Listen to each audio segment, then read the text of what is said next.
Hello, everybody. We're back here in day 2 of KSL. You are looking mighty fine, my friend. I'm looking mighty Korean in this shot here. Yeah, you are. So yeah, man, it's good to have you back, Artosis. How was your trip in Russia? It was superb. It was excellent. Had a great time. How was your time in Korea without me? It was also superb. I had a great time. No, it was good. No Regret did a good job, and I'm looking forward to continuing on our KSL cast today. Now, we have a little bit of downtime before we actually start our broadcast. So we're going to be A little hanging out. bit Actually, is I an should understatement. say a lot of it. Yeah. So, unlike yesterday where the games were slightly, they were recorded just a little bit ahead of time and we clipped them all together to speed things up, all these games are going to be done live today. And I think this might be a longer day than the day I did with No Regret. Oh, for I'm sure. looking forward to it. But it's going to feel a lot quicker because it's going to be with me. Okay. And I am God's gift to StarCraft. Okay, so this is going to be a very fun day. Guys, get out there and tell your friends Yes. that KSL qualifiers are going on. I'm very excited about this. I have all the brackets in front of me. Okay? I do as well. Yeah. You want to talk about that now? Or? Well, hold on. We have a good hour before we get any Yes. games going. So this is a little bit of a talk show. I know. For you we and gotta I. economize our time Yeah. correctly. The thing is, this is not just the time before the Cybernetics Core finishes, which we're used to filling. Yes. This is much bigger. This is World of Tanks level. So, anyways, get out there and tell your friends that KSL qualifiers are on. This is going to be fun. We actually have the Twitch chat up. One of the only times we ever have the Twitch chat up. Yes. So if you guys want to talk to us a little bit, then let us know. But we have like so many games today. It's actually insane. We're going to be qualifying 12 players, I guess. Yes. We have 12 different groups, which I guess that means that we're actually seeding top 4 from last season. I believe which you're is, correct on Which is that. fine. That's the way ASL has done it in the past. I believe KSL originally was doing top 2 only, but I guess they've changed that now as of this season. But yeah, looking through these brackets, it's pretty sick. What was the qualifiers like? I checked the brackets, so I saw like the results, but like what was the games like? I mean, there were obviously a lot of mismatches. You know, some of the players were definitely up against people that were clearly better than them. You know, as kind of like any bracket in a tournament, as you get deeper and deeper in there, the games get closer and closer. But there was a lot of moments where, you know, a pro gamer was running circles around a lower tier player. I actually enjoyed it a lot, though. It was cool to see these strategies that we don't get to talk about or really follow when we cast, for instance, like, you know, the ASL or deep into KSL, because anybody who's laddered knows that there's a lot of weird stuff that happens at certain ELOs. Yeah. You know, one of the things, I was talking to Jake about this when we were doing the cast earlier, is that so much of StarCraft is basically finding out some BS strategy can take you down, making a few tweaks to what you were trying to do originally, refining that, trying again. Maybe you win a few games, then you encounter something else that's weird, that's probably not at the highest level of play, but okay, now I know I got to watch for that as well. And so it's a good way to put it. Yeah. You know, we are all but Sisyphus, and StarCraft is our boulder. Yes. Real quick here to the brackets. This is Group A, and we almost ran out of alphabet here. There's so many groups today. Yeah. You can see they've highlighted a couple players that they've decided, I guess, are the favorites. Definitely Sharp is obviously the one that should end up winning the group, but Force is actually a very, very strong Zerg. There's some other strong ones here, too, that we've seen in previous qualifiers and just in general in StarCraft. Like, I've seen Drill Zerg. We've commentated him before in a previous season. Yeah, I'll look up a bunch of the MMRs of these players as we move forward as well. I do have my trusty laptop here to do that for anyone who's not using a weird ID. Is that a new laptop you have? I haven't seen that before. Yeah, I got this one so I could watch StarCraft replays on it while traveling nice. and whatnot. Yeah, Does it run StarCraft 2 okay on there? On lowest graphic settings, when everything else is closed, I can watch StarCraft 2 replays. You know that whole thing that happened to me where I bought that really nice laptop? What, the one that's bigger than my PC? Yeah, and I didn't occur to me. I'm like, this is going to be good for travel, and I can't even open it up on an airplane. How can it even be called a laptop? It is the biggest computer I've ever seen. It's so crazy.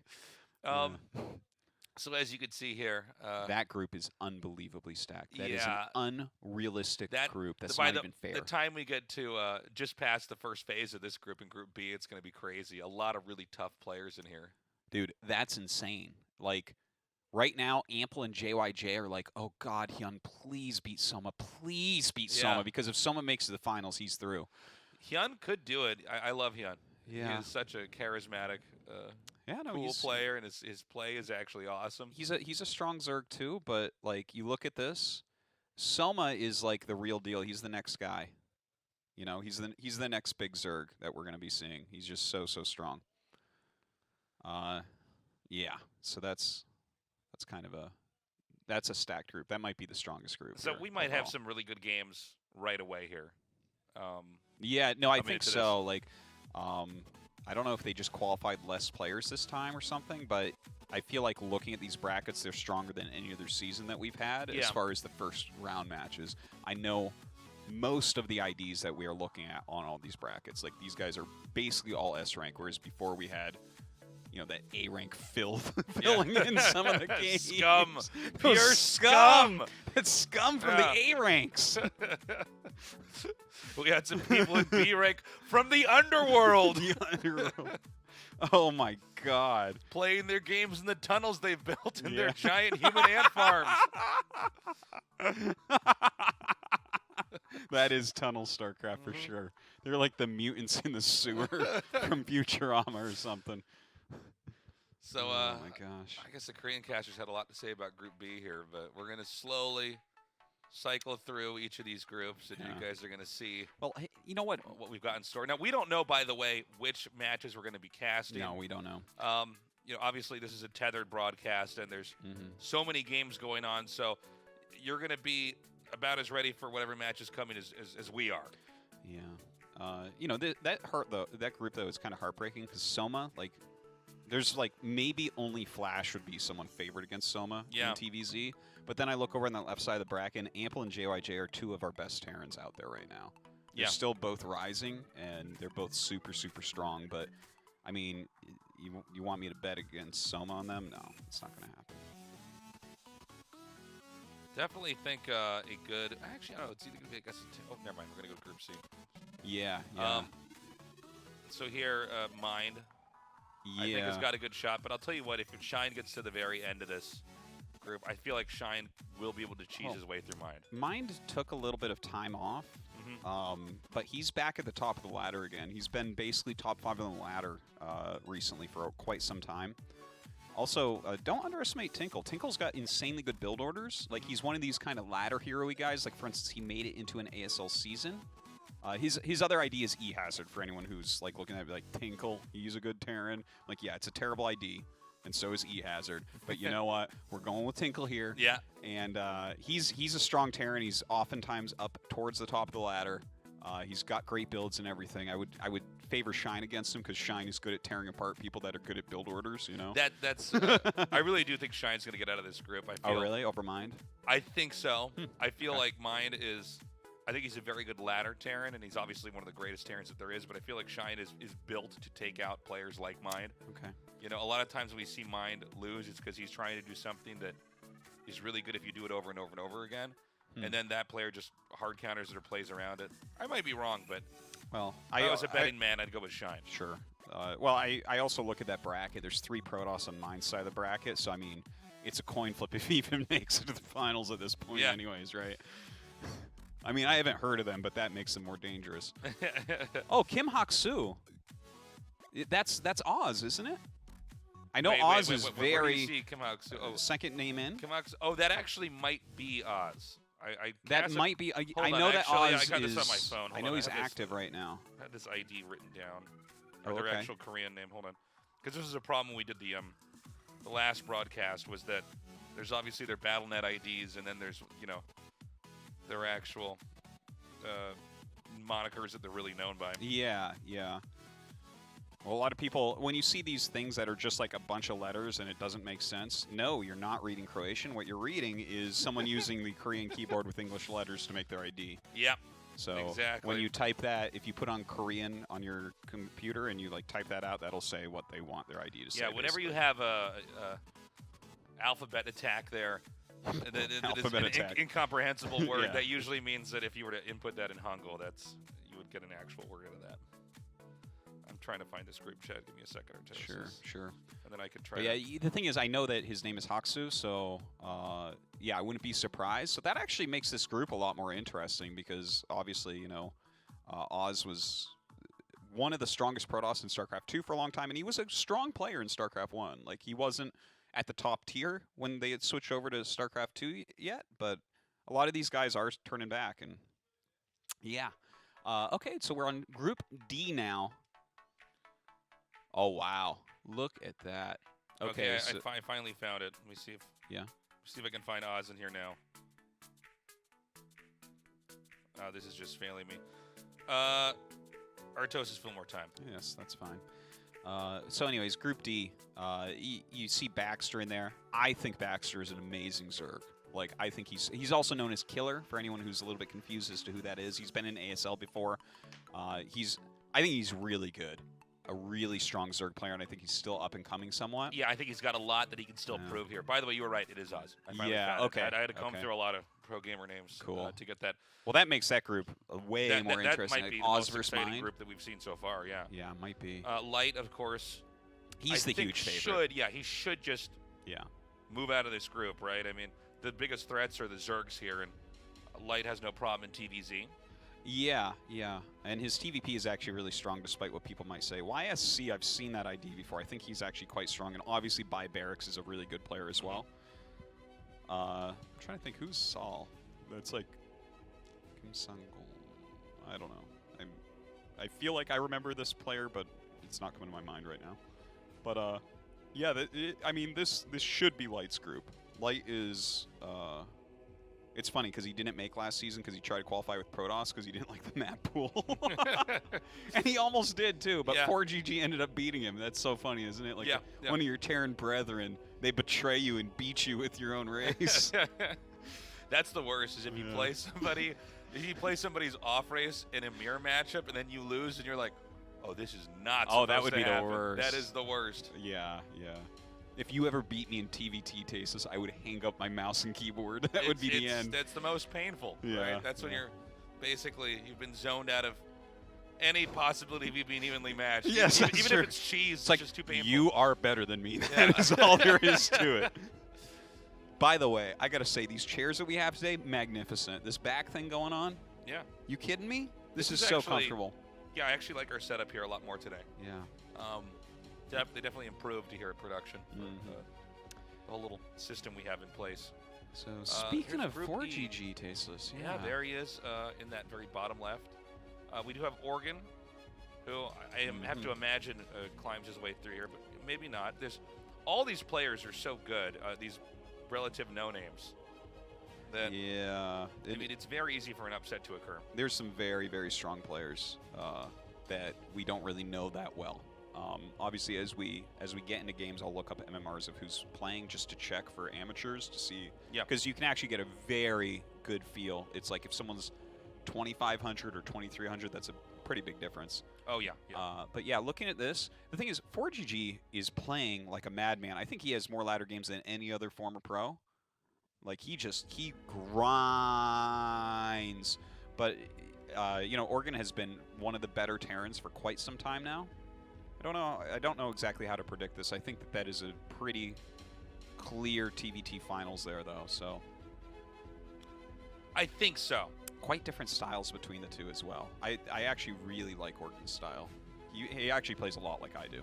Or I play a lot like he does. Maybe that's the right way to put that. No, we have the power here. Artosis, let's just say it the way that we want to say it. Yeah. Oregon does play a lot like Artosis. So for my own personal bias, I would really like to see him get through because it's kind of like a Terran that gels with me well, whereas 4GG is one of these technical guys. He's like, hey, I get my starport way too early. I'm like, whoa, that's risky though. I've had the opportunity in my life to play Oregon several times. He's a very good player. Yeah, he is. I feel like he's also kind of like one of these background Terrans in a way. Like, he's good. Yeah. But he's not. He's not someone that's ever going to win a championship. I don't think so. I hope he does. That'd be really cool. But he seems like he's always been playing StarCraft. He's never been the best, but he's always been good enough that if you're really into StarCraft, you have to be cognizant of his existence. When he first came out, I remember it really clearly. The first game of his I saw on like Luna. That's how old school he is. Yeah. And there was a lot of hype within the Terran community where it's like, oh, have you seen this new piano guy? He's strong. But then it never really came to anything. Over here in Group F, we have to assume that Zerg is going to advance. 2 modesties. Yeah. What are we doing? Yeah. What happened with that? Okay, so that can't be right. No. Unless Kim Hyun-woo is the real modesty. Maybe this guy named Lee Jae-woo is like someone who took his ID. I don't know, but yeah, looking at this, Calm is one of the big fan favorites in Korea. People love Calm. His personality. He's got a huge fan base out here. I hear that he is unbelievably cute, but he is. Yeah. He doesn't play Terran, so I can't see it. He looks like a K-pop star turned pro gamer. Yeah, is the way I describe it. But he's actually a pro gamer turned K-pop star. Also to mention, see that ID Reach July? That is the real Reach. So yeah, I was trying to figure out yesterday, last week we were casting this. I thought, is it Reach? Is it July? Yeah, right. No. Is it either of them? It is Reach. Yeah, and he actually looked pretty good. He did.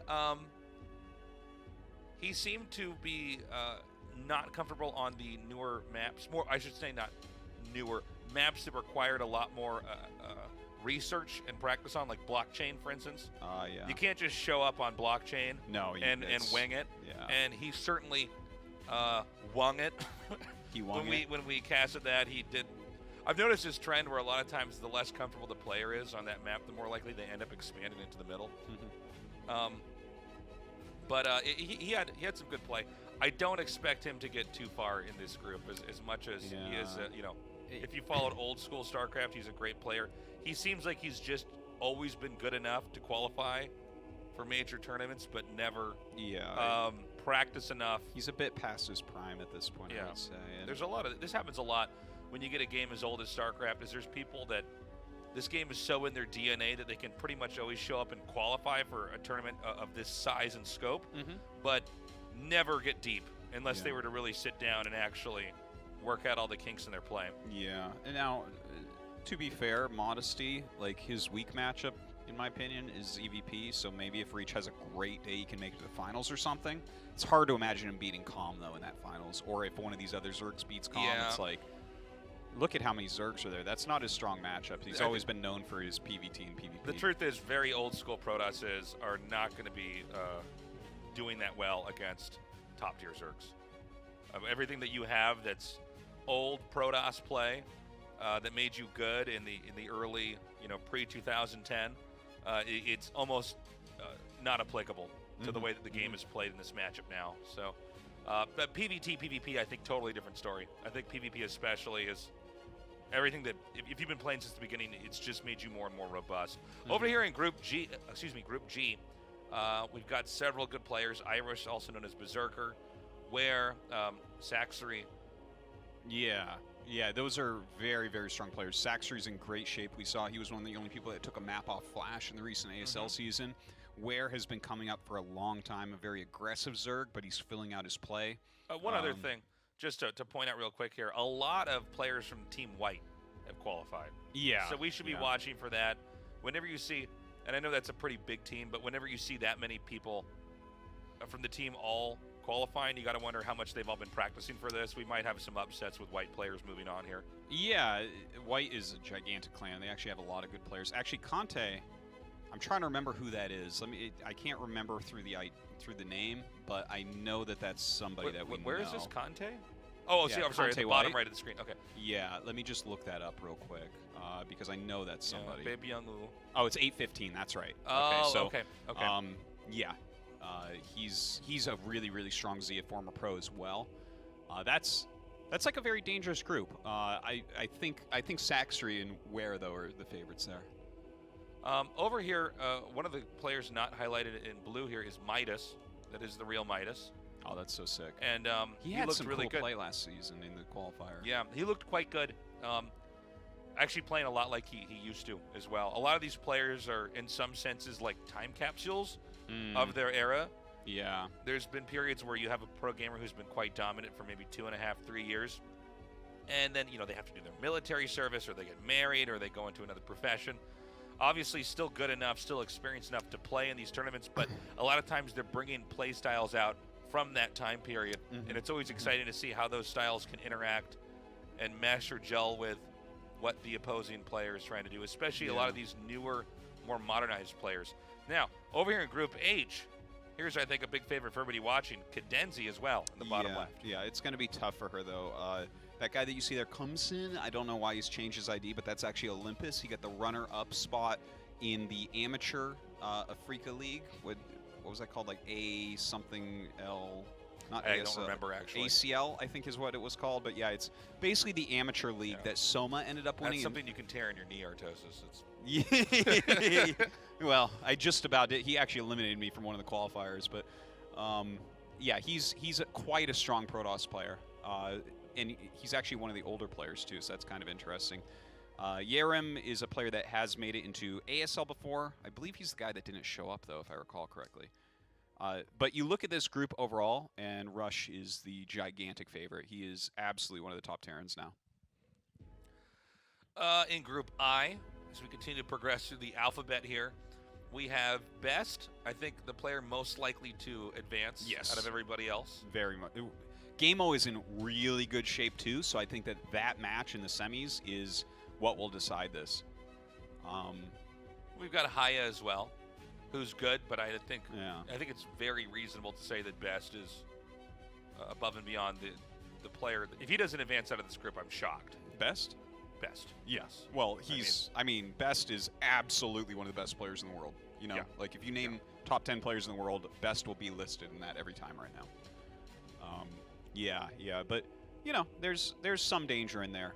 Game-O is a player that if he qualifies for anything, you should not be surprised. He's one of the guys that generally, like in ASL, will qualify in Seoul, right? Yeah. That's the hard qualifier where you hit other pros in your bracket. So yeah, I could see Best being upset there, but I really want Best to make it through this bracket. He's such a great player. What is this? This guy with the Shy ID, wasn't that SOS's ID?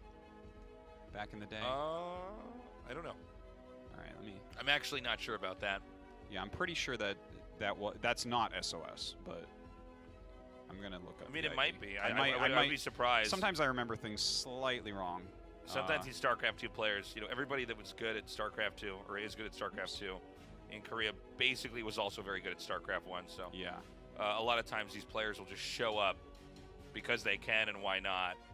And it's obviously fun to compete. So Shy was SOS's name, as I mentioned, but this is just a guy that plays qualifiers and is good at StarCraft, so that's fine.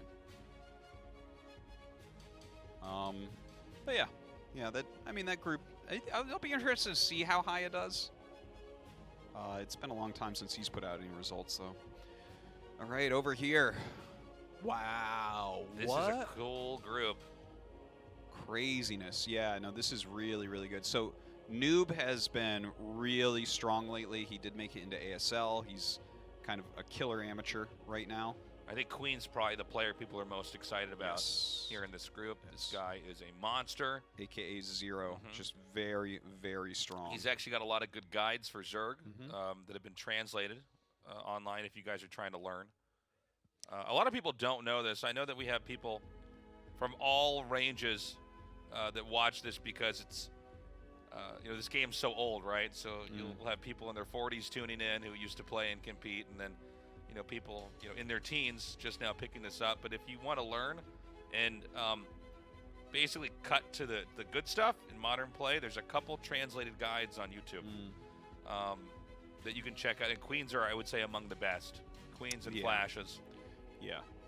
I'd say Flashes are the best, but Queen has been putting out a lot of great content. Should mention Bjol. This is the Terran player Bjol, not the Zerg player Bjol, even though the Zerg player Bjol is active in StarCraft 1 right now, as far as I know. But this guy won the ACS before the Amateur League, before Soma did the season before. He got mentored by Flash. He's made it into ASL. He's a very, very good Terran player. Very strong. So, he should win that side of the bracket. Queen should win that side of the bracket, and then Queen should beat Bjol, but we'll see how that goes down. Going on to Group K, Zealot, Harangi, And Maru, that's not the Maru that I think most people. Yeah. That is not StarCraft 2 Maru. This might be one of our weaker groups, actually. No disrespect to Harangi and Zealot. Yeah, Harangi is undervalued though, isn't he? Like people are always like talking trash on him, but then he goes like basically top 8 a lot, right? Yeah, he seems to just have a style that isn't quite as effective as like Rain, for instance. Like he definitely has his own way to win in each of the matchups, but I'd say when you compare him to Mini, Snow, or Rain, there is just some difference. There is. I think really. it's almost like the schema at which he's built, how he's understanding how to beat each race does not seem to be as strong in any of those matchups, right? Like he's got good builds, and you can see the beauty behind it and kind of the rationale for what he's trying to do, but it doesn't seem to be as solid and make as much sense as, for instance, like Rain. Yeah, definitely would agree with that. I do want to mention also we saw in that bracket, wait, that was, because we just switched it before I was really ready. Hold on one second here. Over here. Do I not have all the groups? I got him over here. Oh, no, I got it. Okay. Oh, yeah.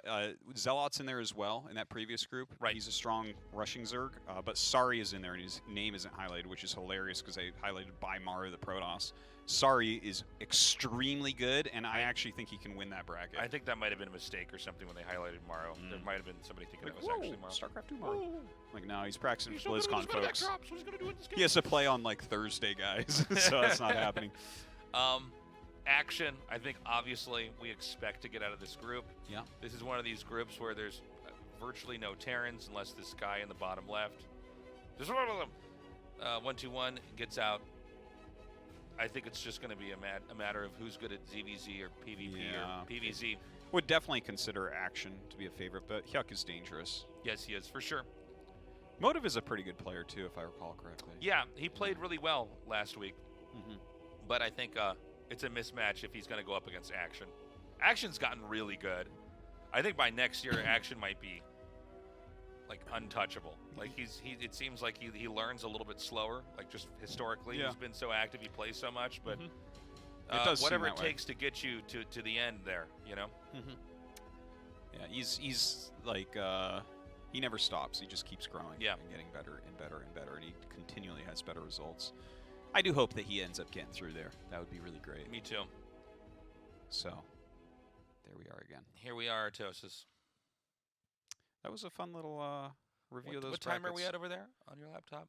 10:24. 10:24. Looks like we got about 25 minutes before, or 35 minutes before before the game start. Woo! Woo! Here we go. So, like we had last week, basically we should have some mismatches to start. As the brackets progress, the game should get closer and better. But I think production's going to do a pretty good job of trying to find the best possible matches for us at the start. I look like we had a few of them. I can't quite remember which ones, but there were a couple early on that looked like they could be really exciting. Yeah. Matches. Some of these players are really high MMR and just unknown, strong up-and-coming players. People are really active right now in Korea, so there could be some upsets, although generally the reason why you know someone's name is because they're damn good. 코리아 스타크래프트 리그 KSL 시즌 4로 인사드립니다. 안녕하세요, 최시연입니다. 2019년 스타크래프트의 마지막 승자를 sorry, I forgot we're actually going to be talking during this. So this is the show getting intro, and I actually have the script. Do you want me to read it to where she probably is? Please. With the offline qualification seed, Sharp's game. Oh wait, no, this is not. No, this is not comprehensible English. I'm going to have to read here. Do you want to try? Let's see this. Well, the sentence I just tried to read was like. All right, Korea StarCraft League, Season 4 of KSL. Hello, I'm Artosis, not Choi Shion. The preliminary round of KSL Season 4, which will determine the last winner of StarCraft in 2019. After a while, it's going to unfold. 63 players who broke through the online preliminaries will participate. The total will be expanded to 96 River. Yeah, all right. Now hand it to me. Where's my part? Continue here. I'm going to tell you that among the players in today's preliminaries, you're going to have to pay attention to them. Let's meet at preview. With the offline qualification seed, Sharp's game, the preliminaries will begin today. Based on the KSL records of Sharp, who took the KSL stage for the 4th consecutive time, he was in the quarterfinals in Season 1, runner-up in Season 2, and in Season 3, he stayed in the quarterfinals. Sharp's challenge to win starts today. Sharp win the trophy this season? All right, your turn. Remember last season, Protoss overwhelmed Terran and Zerg? In addition to the 4 Protos, Jong Yunjong, Rain, Byun Hyunjae, Mini, Jang Yunchul, Snow, and Song Byung-gu, Stork, who reached the 3rd and 4th round of the season, Do Jae-uk Best's performance was also impressive. In the round of 16, he won against Kim Myung-woon, Queen, and Kim Hyun-woo, Modesty. I've erased the assessment that I'm weak. However, he lost to Song Byung-gu in the quarterfinals. The only Proto player failed to get a seed. They show good performance online, but they don't get as much result as they expected in the final round. To break this pattern in the KSL Season 4, passing the preliminary round today will be the first. Earlier this year, after completing his mandatory military service, he participated in the KSL Season 3 qualifying round. Kim Myung-woon, Queen, who made many fans excited by making it to the finals right away. But is it because it's been a long time since it was an offline competition? Losing to Do Jae-uk Best and Cho Ki-suk Sharp with less than expected performance, he was eliminated in the round of 16. With effort and Sulky joining the military, amid a lot of criticism that he's weakened a lot. When you look at online performance alone, it looks like it's enough to fill the gap between the two players. For his pride, Queen will have to do a good job today. Like Queen, there are some players who are not showing their skills properly in the competition. It's light. Both the Season 1 and 2 were eliminated in the round of 16. In Season 3, he changed his race and played in the preliminary round as a Proto. I failed to advance to the finals by losing to 4GG. It's one of the highest wins in an online game recently. He's the most notable Terran player with Sharp in today's preliminaries. Effort, Sulky, enlistment, and Queen's lack of official competition, now that's the darkest part of him. The player who is making the most effort is Action. I recently reached the semifinals in other competitions and set a new high career record. In the KSL, both Season 2 and Season 3 showed regretful performance in the round of 16. I think he'll be aiming for the quarterfinals and even more. The first thing to do is to show good results in today's preliminaries. Wait, am I right here? Yeah, you're there. Yeah, go. Along with Kim Sung-dae Action, he's another Zerg, and Han Du-yeol who are trying to advance to the KSL for the 3rd consecutive time. For the first time since my debut at the KSL Season 2, I've had a great time making it to the quarterfinals. In Season 3, we went to the final round of 16, but lost to Jang Yun-chul Snow, leaving us regretful. He's making it to three straight finals in this qualifying round. I'm looking forward to seeing your aggressive style again. There's a player who's been bumping into Han Du-yeol in an official competition. It's Zerg Brain Kim Yoon-hwan Kom.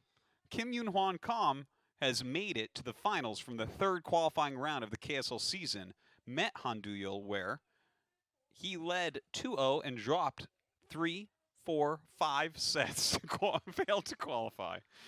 It's a style that often shows extraordinary strategies in competitions.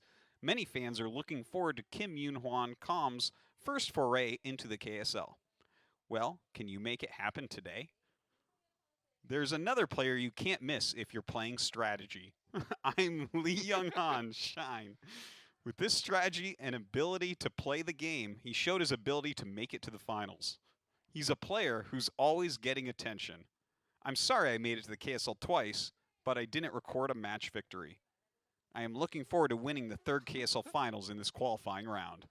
Should we just continue on? Yeah, We're on camera? keep going, man.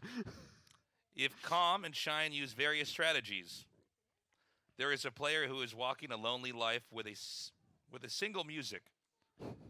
It's modesty. In the round of 16 of the KSL, the winning scene was very impressive, showing the true face of the mutilist craftsman without going to Hive. Really, will Modesty be able to enter the KSL on a mutalisk? Last season, Stork advanced to the semifinals by showing a 30-something player's fighting spirit. I was so moved. Another legend, Old Gamers, is dreaming of a new drama in today's preliminaries. Protoss Hero Reach, Berserker, Midas, who was the Terran in the mid-2000s, KGY 910, founder of Early Rush. I hope we can go through the offline preliminaries and meet some good faces at the finals. Harangi, who advanced to the quarterfinals, beating Mind, and Stork in the KSL Season 1, challenged the KSL again. We made it to the quarterfinals for the first time since our debut at the KSL Season 1. Maybe it's because of the tension. Last was defeated by Kim 2-3 to advance to the semifinals. We failed. It was the break of the preliminaries today. We'll be back in the KSL for the first time in a long time. Harangi be able to make his comeback today? All right. You get the last parts. All right, where am I? Right there at the bottom. Today, I met some of the major players who are competing in the KSL Season 4 offline preliminaries. These guys are going to be in third place and second place until the group final. The final of the group will be best of 5 series.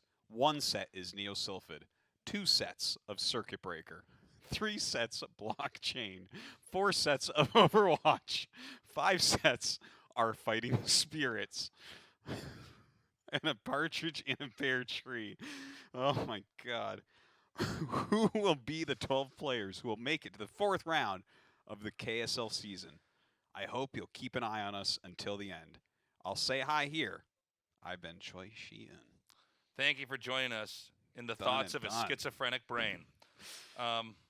So, we've gone through that intro. We just had a shot of the PC Cafe where they're That's the doing first this match. time that we've gotten to see that.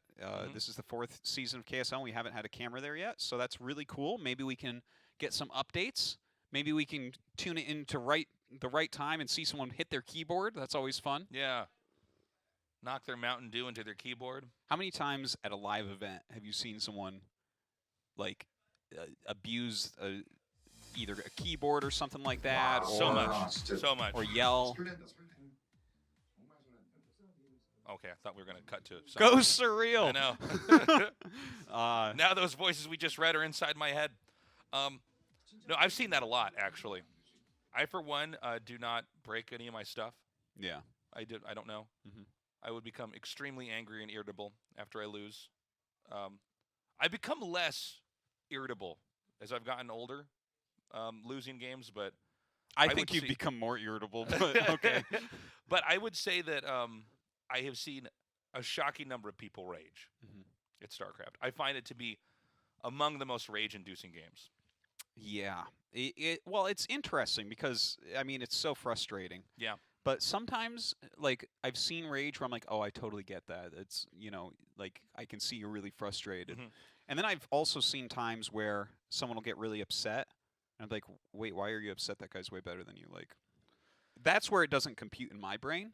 Or if you see somebody cheese and it doesn't work and they rage. You cheesed. Like, you cheesed, man. Were you going to dance and sing if it worked? What is the thing Later, that don't makes answer that. What is the thing that makes you rage the most? I think for me it's probably if Proto. if lings are killing my probes. Yeah. And I'm trying to stop speedlings and get my fast expand up, like 2 get inside my base, and then the carnival starts, and it's just probe after probe dying, and probes are so clumsy in groups when being microed against lings. What is it for you? If something won't move that I'm telling to move. Okay, actually, that's basically what I was saying. Like occasionally, for instance, there's been some really funny times where like I'm trying my hardest to make a turret, and I can't get the SCV to get there. It's like, it, Yeah.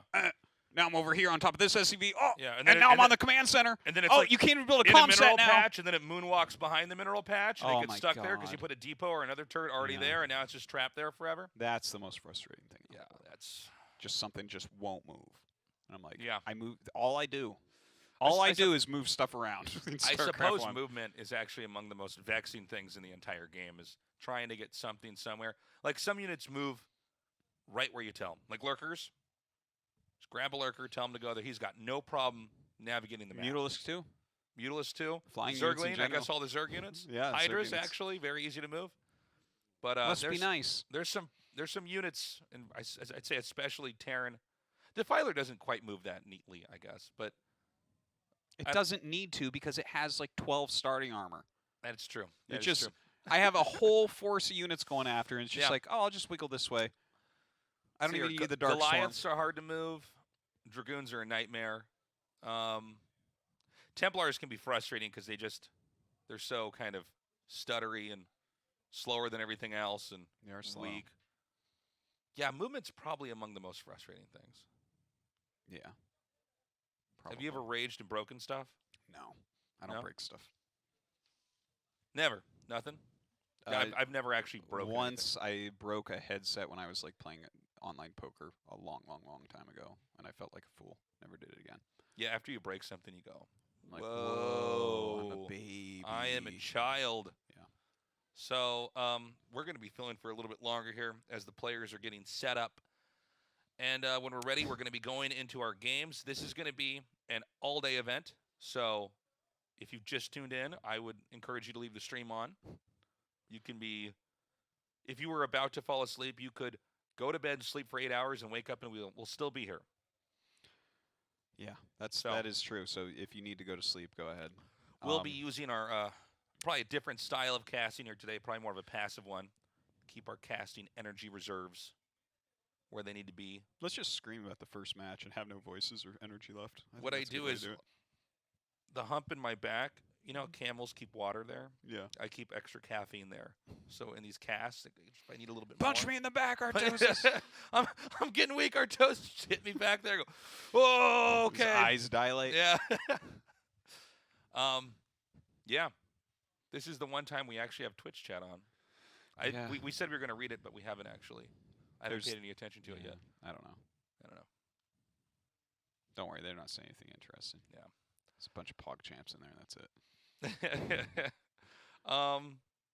Yeah, man. This is going to be a fun day.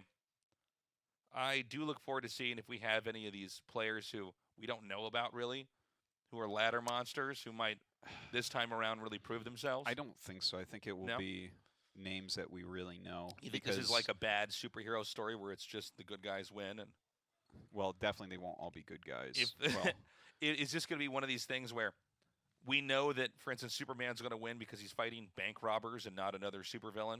yes, the skill differentiation Yeah. in StarCraft Brood War is so dramatic that like the people that are on a really high level, it's like, yeah, I mean, I know you're practicing hard, but this guy's better than you, so it's Yeah. you know.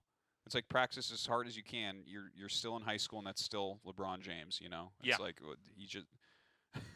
This is one of those games where there, like, yeah, there can be the upsets, but once you actually get to professional level, the It's upsets so get hard. few and far between. Like you gotta be so good to know even how to upset someone. Well, yeah, and when you get to the highest levels in Brood War, they've seen it all. Every weird, funky strategy that you might encounter online that they just don't know, or that you just don't know how to fight against, you don't know how to beat. Nobody does that at the best level, but it's working for this guy right at A rank. They've seen that. They know exactly how to judo that build order on its head and kill them. And that's for me, that's actually one of the most exciting things about watching high-level Brood War, is just seeing how, in a way, solved the game is with certain bad builds, but at the same time, there's so much more to explore still. Okay, People so- are getting so technical with the openings. Yeah, that's true, but I think I slightly disagree with the way that you worded it. Like, Is that because I said solved? well, Well, no, not. I think it's more has to do with like some of the higher level players. Like they know how to kill everything. I don't think it's that they know how to kill everything. It's just that they're so good at everything that the player that's trying to beat them with something, they might actually have a strategy that if another pro did it to that pro, it could work. But you can't keep up on like macro, let's say, right? So like even though you do a bunch of damage to, let's say, Stork, right? He's doing everything better than you. And then you do a bunch of damage in one way, and he's like, well, I'm still outplaying you in all these other ways, so it rolls you over anyways. It's like one thing about StarCraft Brood War is that even if you get a leg up on someone who's better than you, they're hitting all the marks. Mm-hmm. Yeah. I mean, I think it's just like they'll have everybody so many who's watching still. this. You've encountered somebody where they got a lead on you, like in PvP, the Reaver dropped you and killed several probes, but then you chased it out, and even though you didn't do any damage to them for several minutes after that, you still out macroed them. You were still making probes every time, never missing a pylon, getting gates up, staying on top of scouting them. These are the things that, because the game is not as automated as other games, it allows a player to exhibit his strength simply in his mechanical ability to operate his base. Yeah, very much so. Yeah. Well, that's why it's so good. This is just a delightful pre-show. Good at absolutely everything. Yeah. Yeah. So you jet lagged from your trip? I am jet lagged, but that's okay. I woke up at 5 a.m. this morning. So I've only been up for 6 hours. Oh, that's the worst, man. If you've got a big broadcast, especially if it's in the evening and you wake up super This super will actually early. fix my jet lag heavily, though. In a weird way, you're in good shape. I'm a night owl, so this was rough for me. We don't normally broadcast early in the morning. Normally we work nights. But I don't know. I'm excited to have this KSL at the very end of the year here. Squeeze in a little bit more StarCraft 1. Yeah, need to do it. Need to see who's on top. For people wondering, Flash is not playing, Jaedong's not playing, Yisu's not playing. Pretty much everyone else is playing, though. Right. Yeah. Jaedong and Flash already were saying they weren't going to do anything. Bisu, I don't know if he feels he's in his best form yet because he just came back from the military, but he's doing well overall. Feels like it wasn't that long ago that we said goodbye to him, but now he's back. And online, he's apparently just crushing. Yeah, I think he's doing pretty well. I guess we'll see maybe next season. And we've had a lot of very strong Protosses as of late. Yeah, 4 of them get seeded right in, too. So I hope no Protosses make it through the bracket today. Yeah, this could be a basically, the 4 best Protosses are already through. Yeah. Except for Best, maybe. Yeah, I want Best to make it, and then we got 5 Protoss, and I'm good with that. Right. Yeah. I don't know. This is you don't know? I don't know, guys. Actually, I would like for Reach to make it. That'd be fun. I will tell you something, man. I was excited to cast his games last week, but he did not look like he's going to stand a chance in some of these longer games. He played a very old style. Yeah. It's hard for older players to get their skills up to date because you almost have to get rid of everything you ever knew because the way that you played back then is not actually the correct way. Like even the way that you cycle through your base and stuff is probably wrong at that point. Yeah, not just that, but a lot of these build orders from back in the day were hinged on a lot of very old theories, a very old understanding of how the game works. It's an interesting thing because I actually try not to think about my old games from back when I was a strong player because if I actually start thinking about them, it pollutes my mind for more recent stuff where I'm like, yeah, I used to get 3 siege tanks in a vessel and move out against Zerg. It's like, oh, you want to try that nowadays? Yeah. Get out like of here. You've lost the game. You've lost the game. It's crazy. I know for me, the big shock when I came back, because look, when we started casting StarCraft 2, we were so busy. There was Brood War just ended for us for a while. So to come back, I was blown away, for instance, in PvZ, how late people get the Robo now after they expand that. Essentially, if I always thought that you had to have the Observer like as soon as they could possibly have Lurkers. Not the case at all. If they get Lurkers that fast, you just ignore them. You know, people getting a Robo at like 110 supply. PvZ, that was a shock to me. That's like at least a group of Zealots that much supply, right? It's it's actually fascinating to see how the game has evolved. PvP has become much more comfortable with risk-taking and skipping Robo. Yeah, Although that, I'm not surprised with those developments. Actually, to speak to the Robo development that you mentioned, that's appeared everywhere where safety precautions are pushed back as far as possible because they slow you down tempo-wise on the map. Like, for instance, you mentioned you get a very late Robo against Zerg because it's like, well, what does the Robo do? It doesn't help you with any sort of map control. It doesn't help you with any sort of aggression. The same is true with, like, for instance, Siege mode in TVP. TVP right now is like completely about how far back can you push Siege mode. Yeah, that's an excellent point. It used to be Siege mode was you'd get it, you'd set it up, you'd have the Marines guarding that. You don't want that stuff until 6 minutes, man. As a Protoss player, you just put down like 9 Nexuses, right? Yeah, you just expand. You put a Nexus in front of the tanks. It's like the tanks are killing this Nexus too. You're just showing off. Yeah. It's like, oh, you have Siege mode. You can't ever attack. It almost seems like at this point in time, it's important to try to hide Siege mode. Hey guys, welcome back. Hi. I think we're going to be hopping into our first game in just a moment here. It's going to be a long and exciting day, Artosis. Oh, I believe so. I just want to get into game number 1. I know I'm jonesing, man. I just want to start casting. Yeah. I want to actually see some StarCraft games here. Me too. Okay. So what we were talking about earlier, the mismatches, the fact that there's so many different tiers in StarCraft. I mean, I think that's what makes the game so good is that you can have somebody who's like really good and has been playing the game basically their entire lives and is very good at the builds that they're doing, but still cannot hold a candle to a pro gamer. Yes, absolutely. And that's really what we saw last week was these huge mismatches, these players that just had their own way of kind of cheesing on the ladder or some kind of weird offshoot build that would work for them. But when you go against a pro, they can handle everything basically perfectly. Yeah, the more you put into StarCraft, the more you get out. It's kind of a beautiful game in that way. Yeah. It seems like the game has no limits. Yeah, you can't just download the best deck. You can't blame your teammates and stuff. You play hard and practice as hard as you want, and that's how good you're going to be. So yeah, it makes it hard to have a lot of upsets. Obviously, they can occur. I'd be excited if we do get a few decent ones. I'd like to see like a new name make it into KSL. But normally, the funny thing is sometimes a new name will make it through a qualifier, and then it's like, don't expect to win any maps though. Not against the pros when they've prepared for you. This is the funny thing about StarCraft is that because the game is so hard and it takes so much time to get good, the odds of anybody popping out of nowhere, like nobody's heard of this guy, we've never seen any of his games, it just doesn't happen.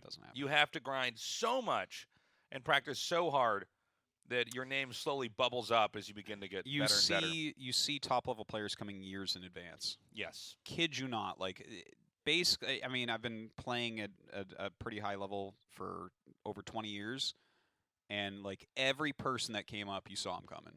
It was wild. Like, you'd hear about them when they're amateurs and stuff, whether that be in the foreign scene, whether that be in the Korean scene. And anyone who just popped on the scene was a map hacker, so. Yeah, that's true. It's actually true. I think we're going to hop in a game. Yay! Excellent. So we're going to have Sharp versus Fresh here. Okay, Fox Fresh. I'm going to look him up, see if we can find his MMR. Fox is a good team. They've got lots of S players. So this is going to be a PVT here. What's his MMR, Tosis? He's just below S at this moment, 2144. 2144, okay. Yeah, so I mean that's good. Let me check if I can find some other IDs of him. And if this is Sharp's Battle.net ID, let's just, for perspective here, let's see what his rank is right now. Obviously, it's going to be insanely good, but yeah, no, if he's not at least 2,500, that would be a shock. Let's check it. The thing is, all the pros play on multiple IDs as well, so you're not sure if you're finding their actual ID. Okay, so this particular ID that he has is only 2185, but here, let me type in his actual Battle.net username. Oh, hold on. Oh, there's some weird thing now where you can't type. I can't type in Korean on Battle.net for some reason. I don't know why. I have that problem as well. Yeah. It's really weird. So, real quick, while Artosis is looking that up, one thing to note about this map is that you start out on low ground. Your natural expansion is on low ground. both races do have the option to try to be aggressive towards the other side early on. So, for instance, quick Dragoon rushes with range are very strong. You can also incorporate a Zealot with that and do a pressure build. Terrans have the option at 2 Factory too. So we want to watch and see if both players can scout and ferret out that there is no rush coming, because otherwise we'll go into a macro game here. So Terran does scout first, and it looks like Protoss is going to scout shortly after Terran does. And they're both going to try to see if they can identify what exactly the other player is trying to do here.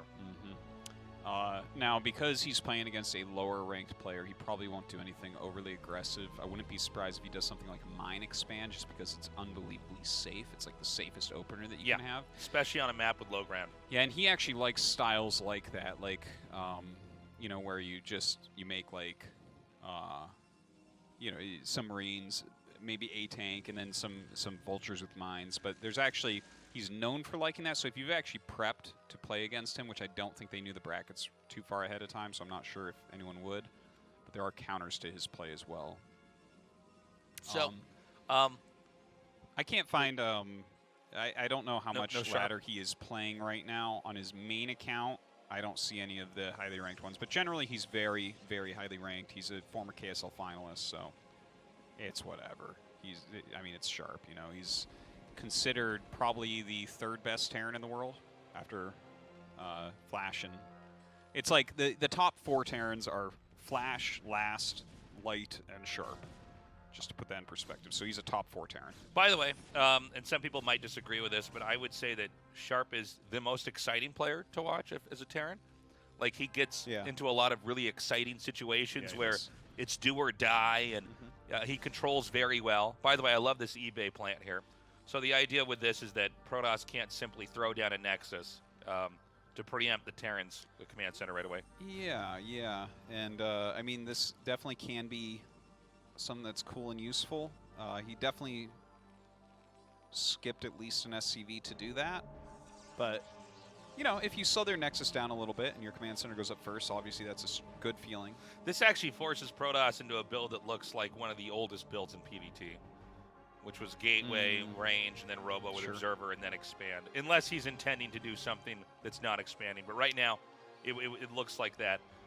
This is back when Protoss were perhaps too scared of mines, and too scared of what the Terran was going to do, where a lot of play on both sides in this matchup is blind play, where you basically can predict what they're going to do, because these builds are so optimized. Now, he also might go for... Oh, never mind. Okay, Observatory for sure. I was going to say he also might go for a Reaver drop, which isn't bad either. Yeah, Reavers are quite good on this map anyways, because you have that wall around your main base, so you actually can't see the shuttle coming until it's in your base. Unlike other maps where you'll be on the high ground, so you kind of see it a little bit further out. That actually makes quite a difference in defending it. So going for an Observer, I mean, I think that's a fine play against Sharp. In this particular game, it doesn't look like he's super Vulture heavy early on. Maybe he'll lay some mines or whatever, but he has a bunker, so you're not too afraid of dying. But that's actually a reasonable counter against Sharp. Like, if you hit Sharp on the ladder, you can actually do something like go 3-gate obs real quick, and he'll have, like, just mines as a defense and, like, 1 tank. Yeah, it's just kind of a way he likes to play. Yeah. And this is a feature of the way that Terran plays that a lot of the Protosses that grew up playing this game might not be used to. We were talking about this in the pre-show here, but basically the fact of the matter is that you want to try to get siege mode as late as possible if you can. You can hold off a lot with just tanks in a bunker, but because of that, sometimes you can go mass goon and suddenly push into a Terran, almost as if it was a ZVP with the Hydra bus. You can kind of do that with Dragoons in a weird way, which presents new problems. And in a game that is becoming more and more people are exploiting more and more of the way the game operates and getting better and better at it. It really becomes about mastering cutting corners, and then also predicting how your opponent's going to cut corners. The game started out with everybody rushing each other, and then eventually went to everybody trying to just get an expansion up.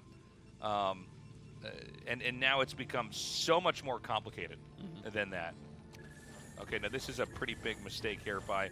Oh, I'm sorry, that was his second Observer, so it's not as bad. If you lose that first Observer before you get inside and see where the factories are. By the way, the big thing that Protosses do now is you just want to keep the observer over the factories, because if you see how many factories they're getting and when they're getting it, you basically know how to respond. It's better to do that than to try to find the armory and the command center. Obviously, if you see that, that's good too. Yeah. But if you don't see a lot of factories, you know there's going to be a command center and an armory. Now, this is a very middle-of-the-road build from Sharp. It's a very safe build for early game, where he's gone for a quick turret. He had his mines out pretty quickly. He's gotten a reasonably quick armory, and his second factory actually before his armory. So he's going to have enough units, and he has detection and turrets. So it's like he won't die to anything early. So you can see he's kind of like hedging bets against this Protoss player. But it looks like kind of a 2-base Arbiter timing, not like a super-duper quick rush into it, but it is very fast. And he's taking his 3rd base on the high ground. So, you know, the thing is, again, like we said, Sharp is so good at so many things that he can bend any situation to kind of favor himself. But the build from Fresh is really not bad at all. You know, this is a solid opener overall, right? He's taken 0 damage. And he's getting right up into his tech and 3rd base. Yeah, it seems like Fresh has gotten to where he wants to be, but I do wonder how much this opening kind of slowed him down. Robo in a Nexus is not ideal anymore, you know? Oh, yeah. But like you said, he was kind of forced into that from the offensive eBay and everything. Yeah. So Terran's going to be taking a 3rd. This should force Protoss into taking a 4th unless he wants to try to bust him. It seems like the current school of thought is to not bust as much. That seemed to be much more popular last year. Because I think Terrans are maybe getting a little bit too loose with their play. They didn't quite have enough defenses. And so it seems like a lot in the meta is reverted back to, you know, just kind of staying ahead of them in bases. This is always a good move here that Terrans will do, is they'll try to get in between the 3rd and the 2nd and try to get those probes as they're transferring. Now, Sharp's going to come out here with a push. Yeah, this is a very funny push. It's like kind of strong, but like for instance, if Sharp loses this army, he's in a terrible, unbelievably bad spot. Right? He only has 2 finished factories, only 1 add-on. Those tanks are not very replaceable. You want to attack into this as Protoss, and when they siege, you run back. That's usually the game plan here. You can pick off a few, but Sharp is not really committing with it. He's just kind of walking around. He's trying to keep the Protoss honest here.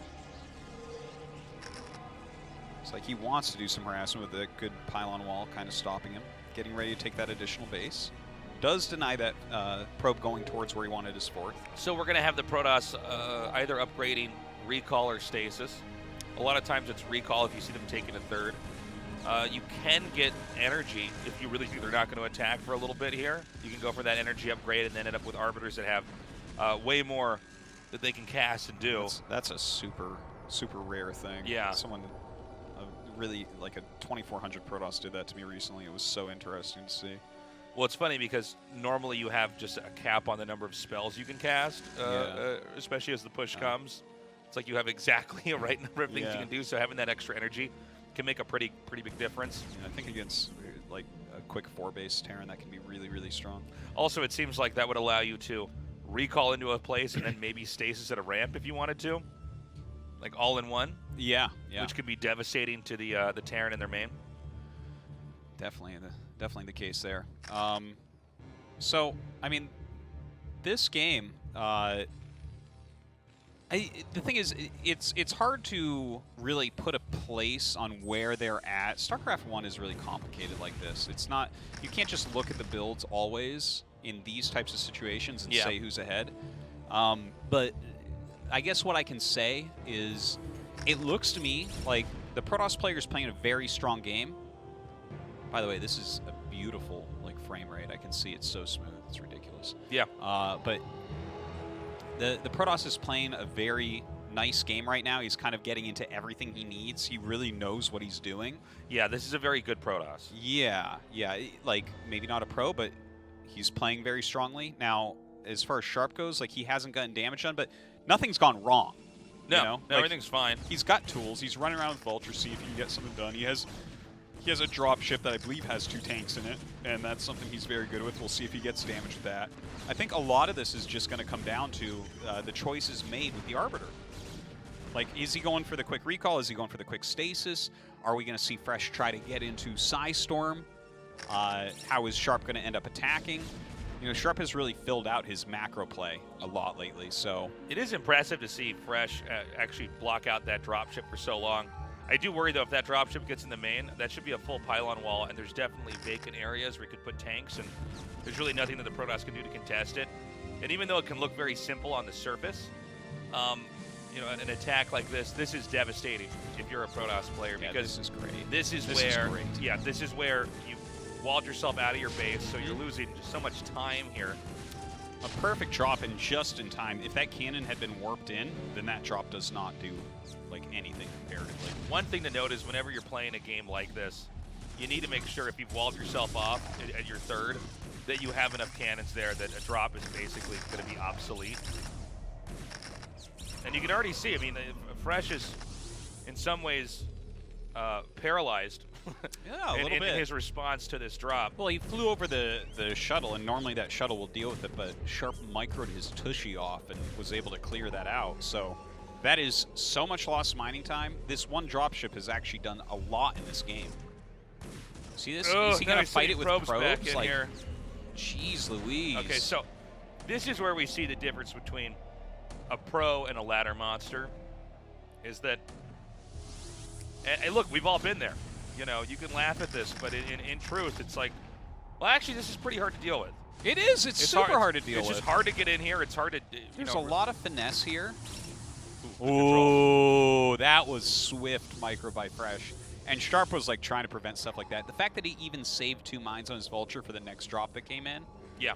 You know, to be perfectly honest, in situations like that, because obviously as a Terran player, I end up in situations like this quite often. Sure. I actually almost prefer that the Protoss just kills one of their pylons and goes up with their goons and clears it. Trying to finesse a shuttle to kill all that. Yeah. It's like, if someone plays like Sharp does, you get further behind than killing your own pylon and clearing it. It's so important. Had he had 3 cannons there that would cover all the surface area, that's so much better than, you know, losing that position. Yeah. Okay, so we just caught a glimpse of Sharp's macro. Like right in that set, he had 12 tanks. He should have some at his third. Generally, when you're playing against Arbiter, you want mass tanks. I'm not sure exactly the number he has right now, but he is moving out. This is a very, very decent timing, 14 minutes. But there should be at least a couple stasises ready. It's really clear by his army movements and stuff that he did not go recall, but instead went stasis. Yeah. We should have EMP done as well, and he does have 5 Goliaths there. So, again, I think this is heavily coming down to how these Arbiters do. Okay, this is where he's frozen the vessel. That vessel's going to be isolated now. He'll be able to kill that later. I love the Zealots running through here. Oh, this Zealot run by is amazing. He runs up there and actually catches a lot of Goliaths and some tanks. He's gotten a couple decent stasis. This is where you turn around, though. I think this is way too much here. Look at this. No. Turn around. Okay, there he goes. Now he needs to get underneath that vessel and try to snipe that. But essentially, that was a success for the Protoss. I think he did trade quite effectively. But the idea is you want to drive him back. One of the most important parts specifically on this map is coming up here for the Protoss. He needs to get a lot of gateways up. You know, we saw just recently in the ASL finals that Snow was playing a pretty immaculate game against Flash until he failed to get gateways up in the other main. And Flash was able to push and isolate the gateway. The mouth of where the units exit from the natural.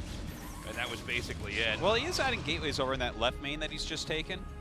He's been a little bit sloppy in his runaways here. We saw him not catch that one vessel that actually already had over 100 mana, so that's like kind of a big mistake. 1, 2, wait, was that only 8 facts right now? Sharp's a mad I think so. I think so, Sharp, yeah. I mean, he's got 3 add-ons, which is really, really good. You definitely want 3 add-ons right now after your 3-2 starts, but yeah, he needs to make sure that he keeps his macro up. As long as he stays maxed out, he's going to be in pretty good shape. Okay, so he's going to be able to isolate this part of the map.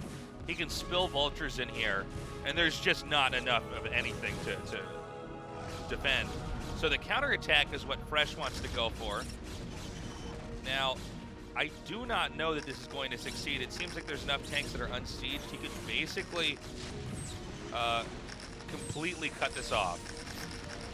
Ooh. Oh, another EMP on these Arbiters. These Arbiters, you know, really not doing anything, especially with the presence of so many science vessels. Some of these engaged by Fresh as well. Like he starts to run and then doesn't quite run. Wow, he actually gets a great mind track there. This ends up doing 1,000,000,000% better than I thought it would, but he still gave his whole army. He's still basically dead. Yeah. I mean, it's tricky because if Protoss screws up once in one of these big attacks, like what happened right there in that phase of the game, and you're getting hit in this space over here, it should be impossible for you to win from that point on. Well, right now it's going to be 4 base against 5 base with Sharp in the lead, so that is definitely not a good place to be at. And from here, he wants to box the Protoss in. He might try to just push each base, but I think generally speaking, it might be best to just get everything set up and then shoot vultures out to different areas. I think if he just cuts off even one base here, this is so gigantic. Look at that. Sorry, go ahead, please. He's wrecking. You know, we need to see Fresh do something big right now. Like he needs to clear everything that's out on the map. Well, at this point in time, Sharp is just soaking up every base. I mean, he's expanding to the center left, he's expanding to the center right. He just hit 3-2 as well. It's raining Terran mech units down and pummeling at the bottom of the map.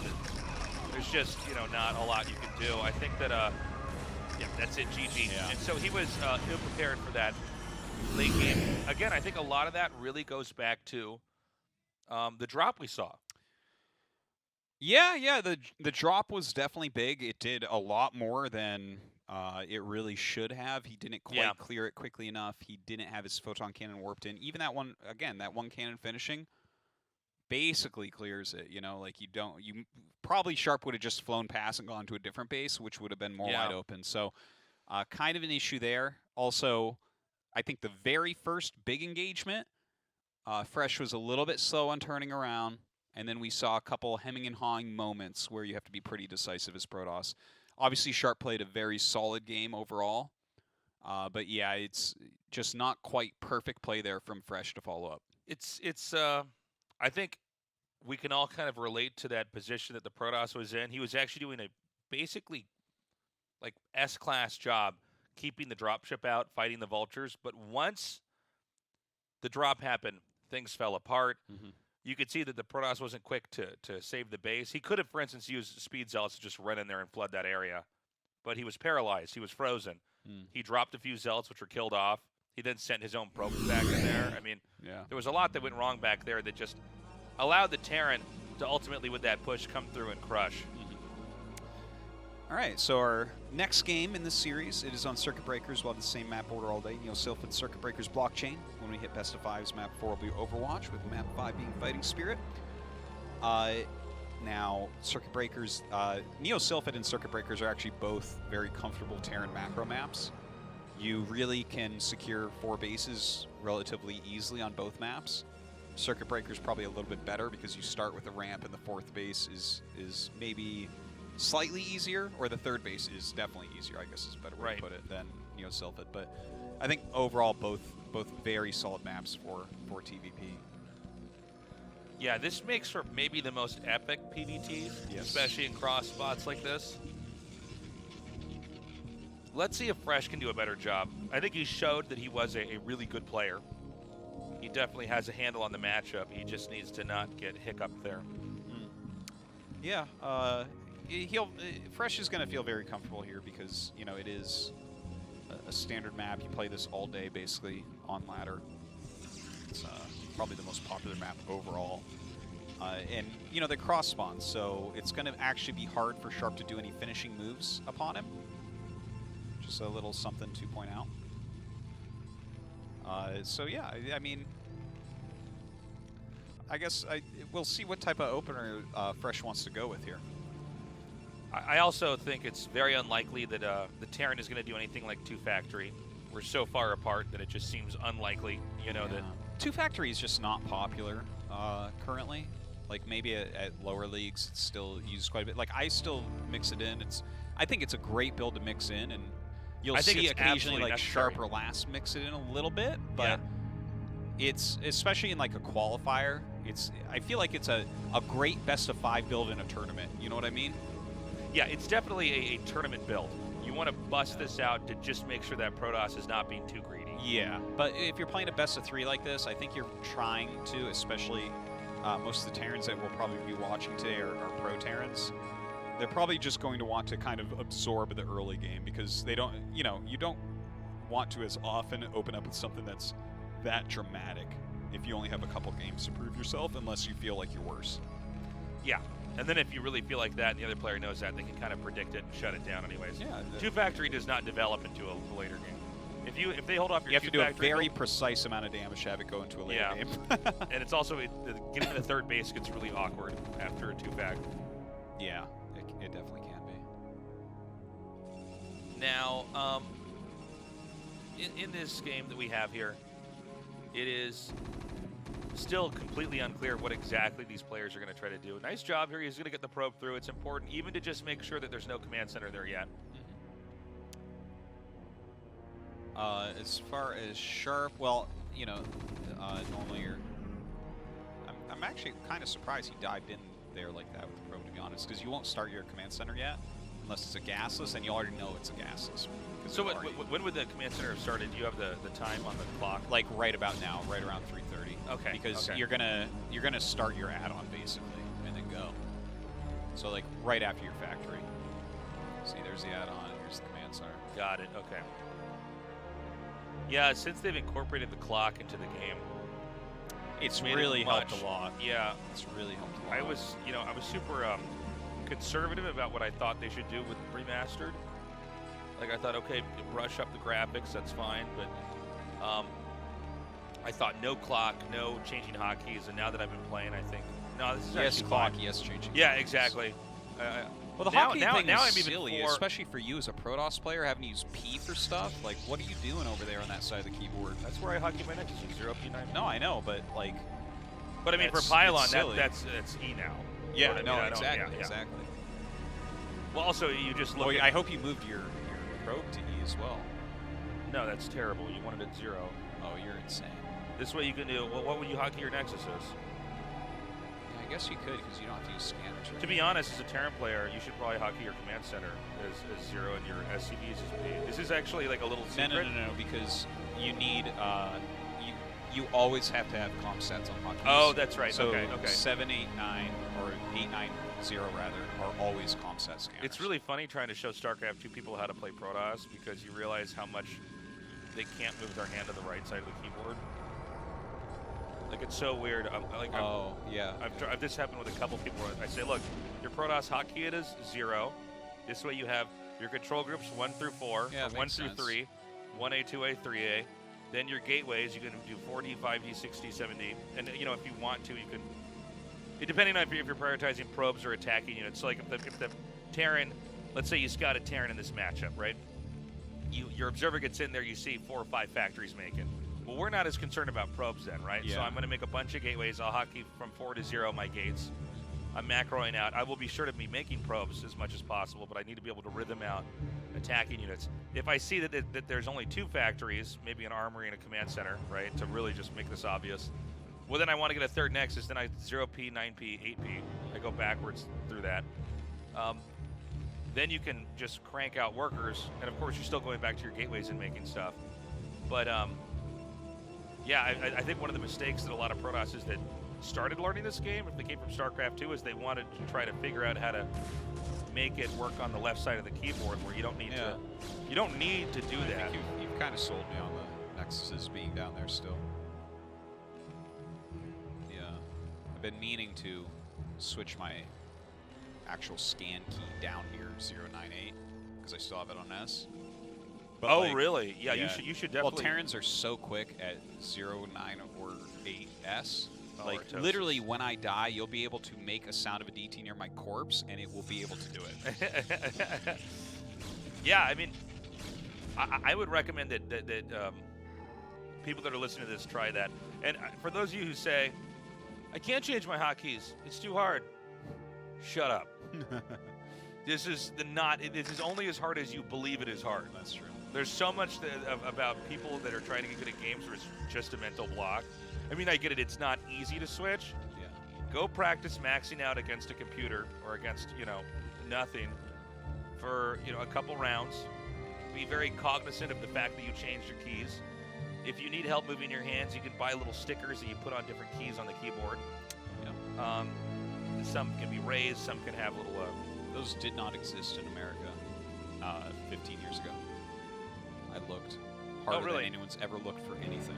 So what I did is I would take a knife and scratch up the key so that it was all I ripped thought at you the didn't top. rage on your keyboard. No, I only tortured it.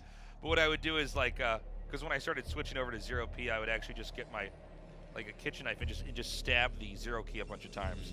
So then Yeah. tactilely you just feel it when you get over there. And then I would also pop out, what's the key next to the 0 key? That minus key. Pop that out. So that way you pops out can't. minus. Minus Yeah. is a stupid key.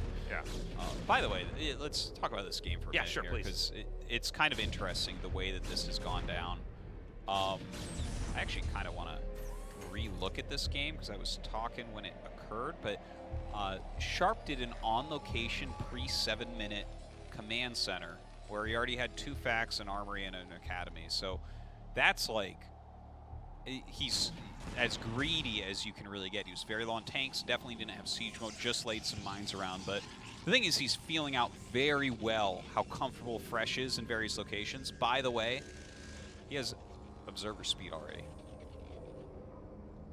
Yeah, that might be a little bit too soon. That is such quick observer speed. I'm 99% sure he has observer No, speed. he does. Okay. You're right. You know what? People have been getting an observer speed earlier and earlier, I've noticed. Earlier and earlier. And Seriously. I'll tell you something. The difference it makes in just the ease of engaging. Yeah. The number of games I've lost personally, just because I'm not. I actually find moving the observers around to be one of the harder parts of the matchup, or in any matchup. I mean, PvP is tricky in of itself because it's you and their observers, or your dragoons and your observers trying to snipe their observers. But PvT, vultures are so fast, especially on this map, man. There's so many locations you can put mines. Yeah. That having observer speed, even just being able to get, for instance, over here, he says, okay, is there a 4th CC here? No. I at least know. I think there's something to it. I know Flash has mentioned he plays Protoss. He tends to just try to get observer speed very early as well. No, I think you should. If you save like 2 units through the course of the game, it's saved. It's paid for itself. Yeah. Right? It's not that expensive an upgrade. And it would seem like all you really need to do is get your second gas, a little bit earlier. Yeah. Now, one mistake Wow. that's happened on this map here is that he didn't really have a pylon wall. Yeah, this is a bit of a problem. I think that part of the reason, there's like a few reasons he doesn't have a pylon wall. One, he tried to in-base hide his tech a little bit over on the bottom right. 2 is he pylon wall his 3rd really quickly because he took his 3rd relatively quickly. So I get it in a way, but it is important to have a pylon wall, especially against Sharp. Sharp is the #1 vulture harasser. Yeah, you need to have like this number of dragoons here out on the map, and then everything else has to clog and defend. I mean, this is how we saw Snow lose in his first game. Look at this. He's going to lose so many more probes in a second Yeah, here. and this is a sign of a Terran player that is just so good. Basically, the Protoss is going to lose a very high number of probes. And this game may mirror, at least in theme, what happened in the previous game, which is that Terran had a little engaged, it was very good, then Terran didn't make a single mistake and won the game. Because it's worth it to lose these vultures. Honestly, it is. Oh, to get those probes. Look, in fact, if your opponent is going for Arbiter, like relatively quickly, if you can trade vultures for probes, you should do it non-stop. Like literally actually non-stop, like what we see Sharp doing here. Because he's already taken a 4th base, which means 3 gases. I mean, when he moves out, he'll probably have 20 siege tanks with 2-1 or 3-2 on almost done. And it's like, it's an amazing thing. Like, you're basically utilizing your minerals to make vultures, to hurt their economy, and keep them busy. During this time, you're macroing up to what you actually want. It's an amazingly synergistic strategy to sacrifice vultures all game while building tanks against arbiters. Yeah, and not just that, but Protoss can't counterattack you while you're taking your 4th. Yeah, it's what are they going to counterattack you with, you know? Yeah, well, if they're counterattacking, then they aren't really dealing with the vultures, and you're in a very defensive posture anyways. So it's like, yeah, go ahead and counterattack. The vultures can run back quickly if you need them. But yeah, this is looking really good for Sharp this game. Fresh put out a much higher quality game the previous one, I think. But it's a long push distance still. He's still, there's still ways that you can kind of fight back from here. But if I was in Sharp's position, I'd be feeling very good about this game right now. Yeah, I mean, if I was Sharp, I'd be confident that I should win this game here. He's still a little bit slow on the factory ads. Definitely needs to put a few more down there. Probably want to see at least like 10 facts here. Definitely want to get a third ad on as well, I would say. Look at this. He's catching so many probes, though. It's actually madness. This is very frustrating for the Protoss because you've really not been able to engage with the Terran at all. You're simply trying to defend against these units that are so fast and so cheap. And when you're losing probes at this volume, the odds of you holding the inevitable Terran push with +2 attack and +1 armor, the odds are low, man. Yeah, and a lot of times when you go 4th base, Vulture harass heavy, like you'll be, one of the things you really want to nail is starting 3-2 on time. Yeah, and it's easy to do because you're spending a lot of money on Vultures. Yeah. And in case you're wondering, what about the final push? There's no more Vultures here. He'll be maxed out. He'll have so many tanks, so it's going to be just very difficult to deal with. Vultures are like a fill unit. They're great. They're amazing, and he'll have plenty of them. It's just he'll have like 2 groups instead of 3 groups. Right. You know, if you're moving out maxed with 1 group of tanks, a group, by the way, being 12 for anyone who's a StarCraft 2 person. Like if you only have 1 group of tanks, then you have to have 3 groups of Vultures to be maxed, right? So it's like you're just kind of trading in for much better supply. Your army is scaling way better at that point. So Terran is going to creep over to the mineral base, I believe. Oh, I'm sorry, those are mines. Those are 2 mines that made me think they were command center on the mini-map. Now, they normally in this position, your 5th base will be 3 o'clock for Terran. Okay. Because as you push out, that's kind of defended already. This mineral base is just impossible to send units through to defend. So I guess also only weird basically situations. wall yourself off at that top 12 o'clock spot. Yeah, normally you want to, so that if they do attack, move up that way. I guess he was going to expand a bit. Yeah, looks like he was. But you know, it's one that you give up pretty easily. That's an optimistic expansion for sure. It's just okay. Here comes the point in which I think Fox is going to have to really show what he's got here. This is how a lot of PBTs just end for the Protoss here. This push is so big, it's so strong, and I mean, there's just not a lot. Like I like the way that Sharp's attacking here. He's going to isolate these Dragoons. The attack's coming in. Here we go. Now there's a lot of Zealots here. He needs to get those Zealots on top of the tanks. He needs to get these Arbiters, by the way, where his army is. Yeah, seems like he just gets his Arbiters EMP'd every time. Yeah, I'm actually kind of surprised that Sharp moved out right at that moment like that. Like, that was a bit of an overextension. He could be in a bit of trouble here. Oh, my God. Like, look, he is losing a few extra tanks. This is where you should probably turn around as Fresh, though. Yeah, that was starting to get a bit cost inefficient. Now, this was a good thing that just happened for Fresh. All right, he reduced the tank count slightly. He pushed Sharp all the way back into his base. He forced a cancel on that kind of optimistic command center in the top left, and he killed some SCVs that were at 3 o'clock. So he saw that Sharp wants to take 3 o'clock. So he's done a lot of things. Now, I feel like what Fresh needs to do is nail his macro from here. Oh my God, how does Sharp do this? He's just always killing probes. I know, he's so good. He's so good. I it's am ridiculous. worried that Fresh is starting to get a little bit too big, though. It's really important, as scary as the Terran is, when they're on these 4 bases and they're about to push, there is almost a limit on how many bases Terran can get.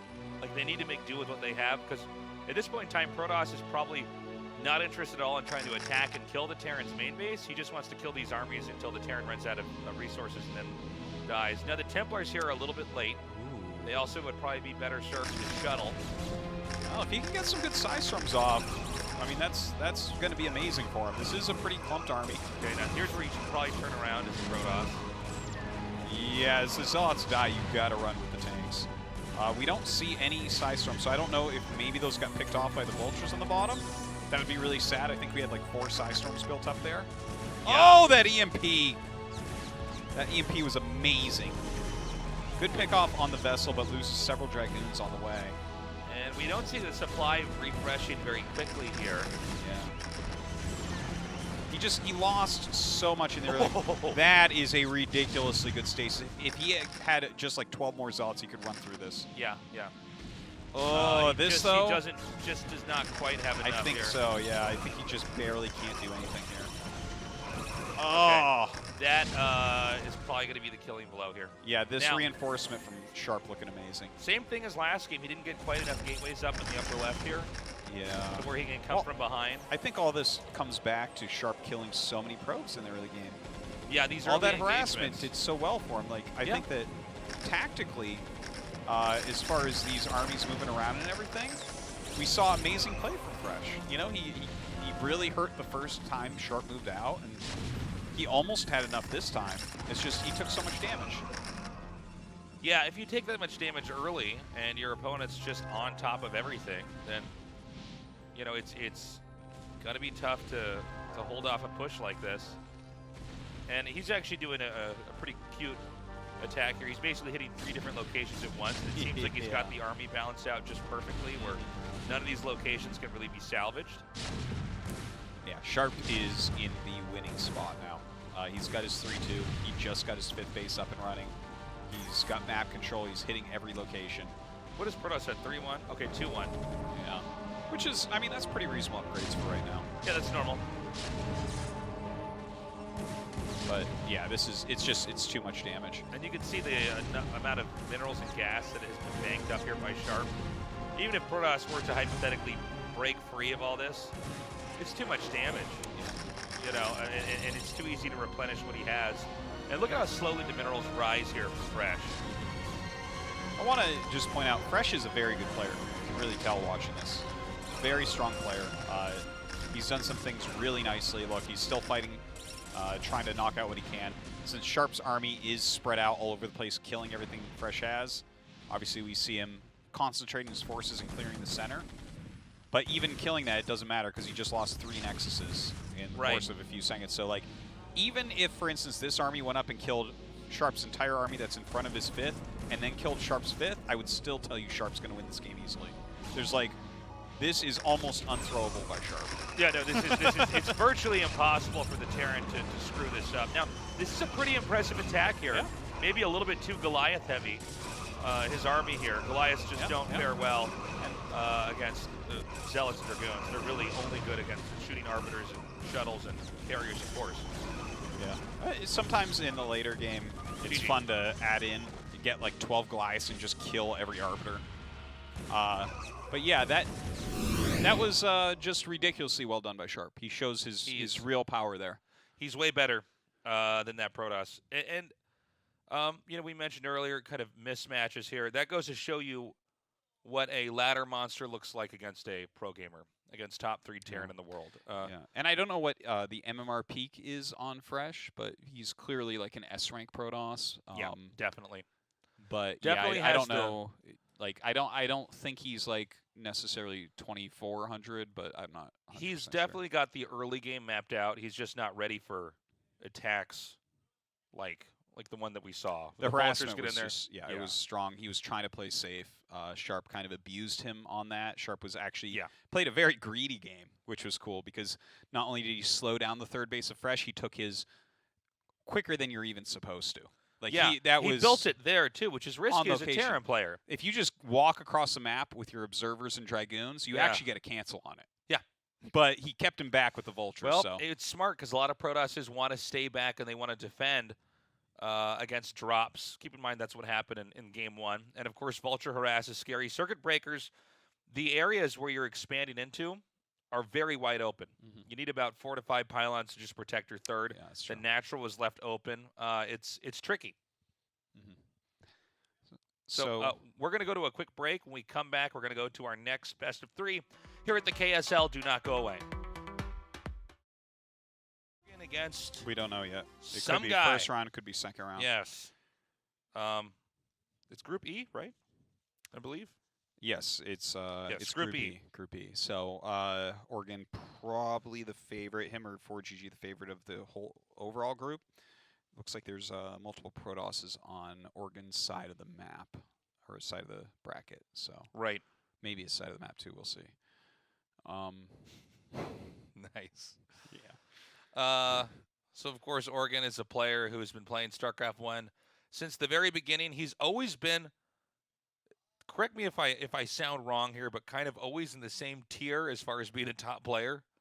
Actually, I think that when he first came on the scene, there was a lot of excitement about him, and then he was actually lower tier than he is now. I think right now he's been within the top 10 Terrans in the world for quite some time, for years. I guess that's true, and in the past he might have been top 40 or something. Yeah, you know what I'm like saying? that. Yeah, Where if you were really into StarCraft, you knew who this guy was, but otherwise, yeah, he after was his like his a appearance, stormtrooper if this was Star yeah. Wars. If you don't do really well, then you kind of drop off, and only hardcore peeps know you.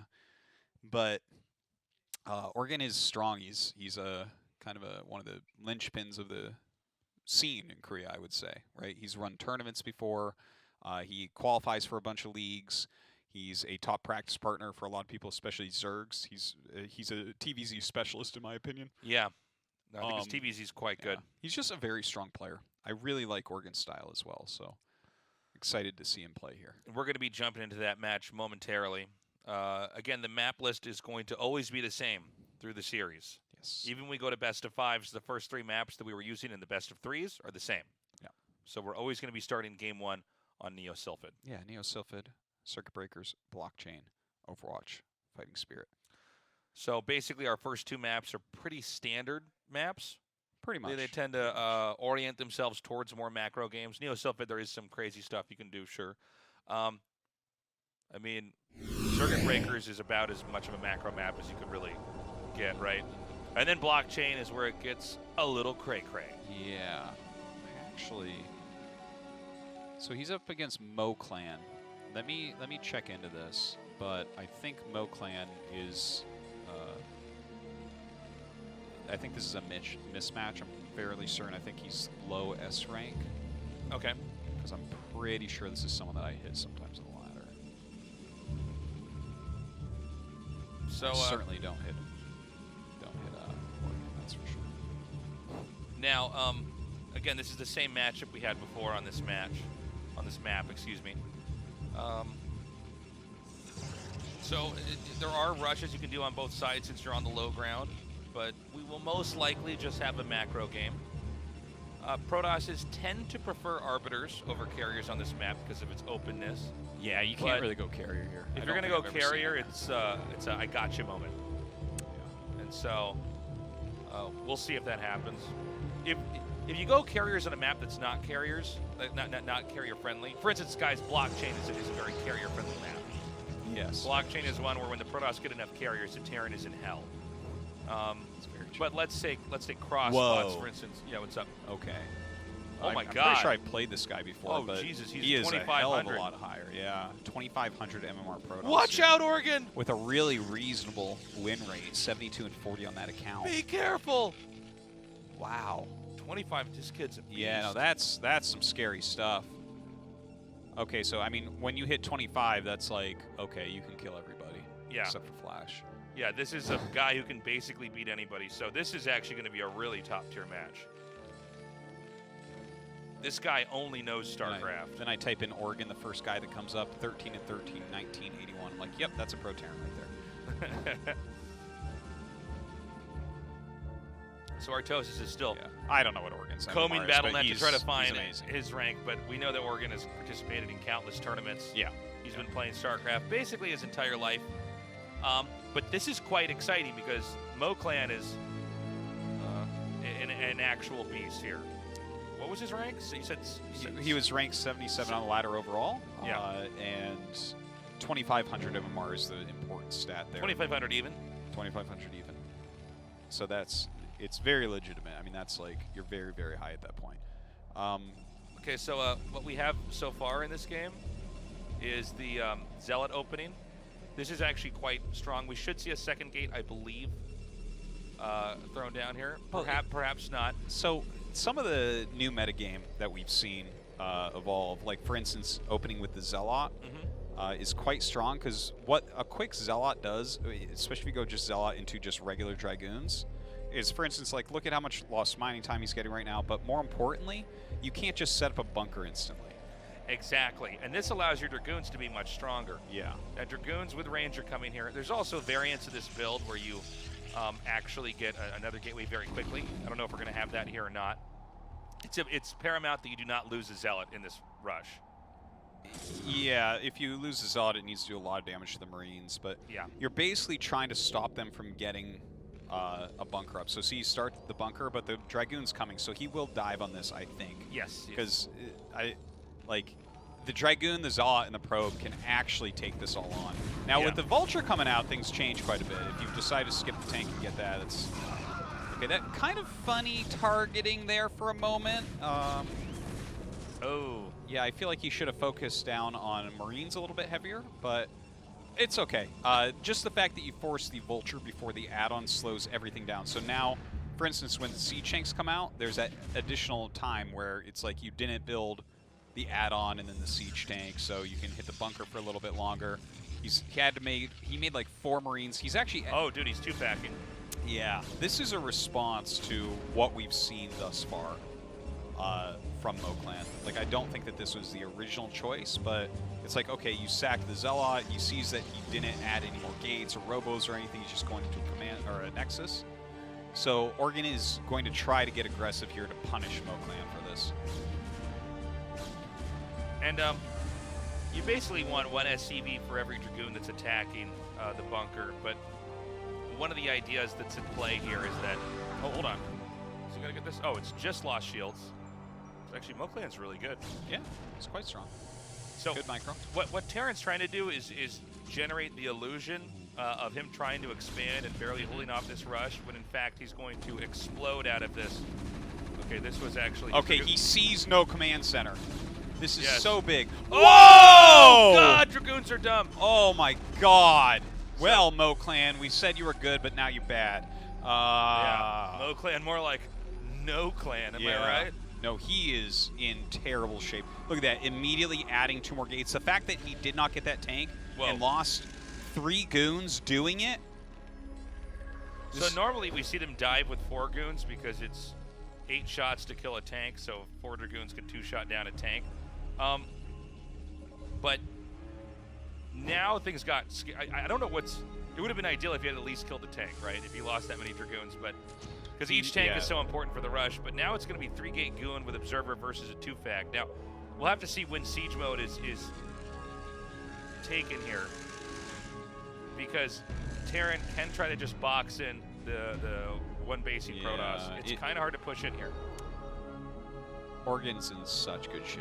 Like, I mean, the thing is, running by a bunker and trying to snipe tanks and stuff, if you get them, you look like you're good. Yeah, but it's not a scalable event. It's just like, yeah, sometimes you get it, and then sometimes that happens, and you just lose the game now. You know? Did he get a Reaver Tech here? No. I was just wondering. Reaver Tech is a really good response to 2-factory. Yeah, but if you have 3 gates, you're sort of lopsided like, economically. Maybe he would have gone into Reaver if he hadn't lost 3 goons trying to kill he was going to go into Reaver. Yeah.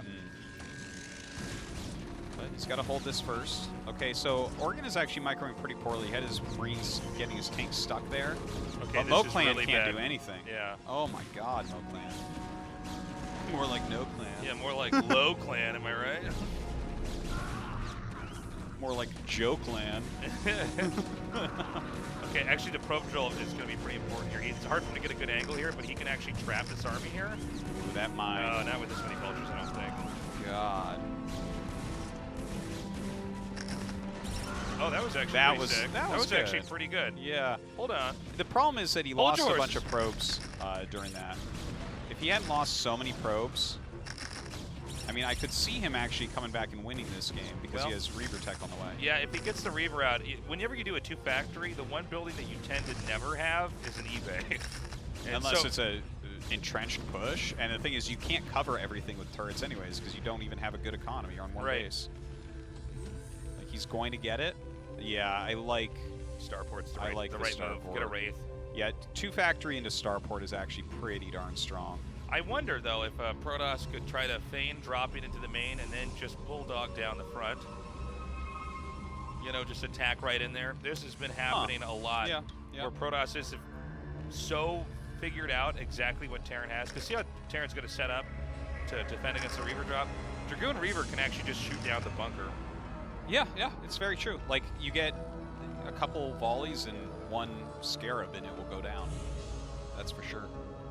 And he's kind of spread out because he's expecting a drop to come in. He saw that there's Reaver Tech, so maybe the play is dive on that. But how many units does he actually have? It seems like there's 2 Dragoons here or something. Not many, that's for sure. So he's going to come in here. Now, there's nothing to defend this that I could see. Ooh. There's a tank coming up. Now,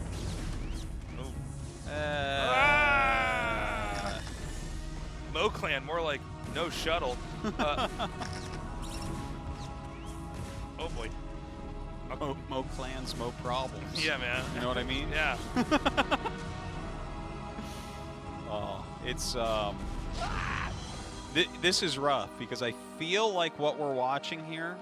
I don't want to. I don't like to over psychoanalyze. I don't know Mo Clan or anything, but I feel like everything is kind of going a little bit wrong for him. He's microing.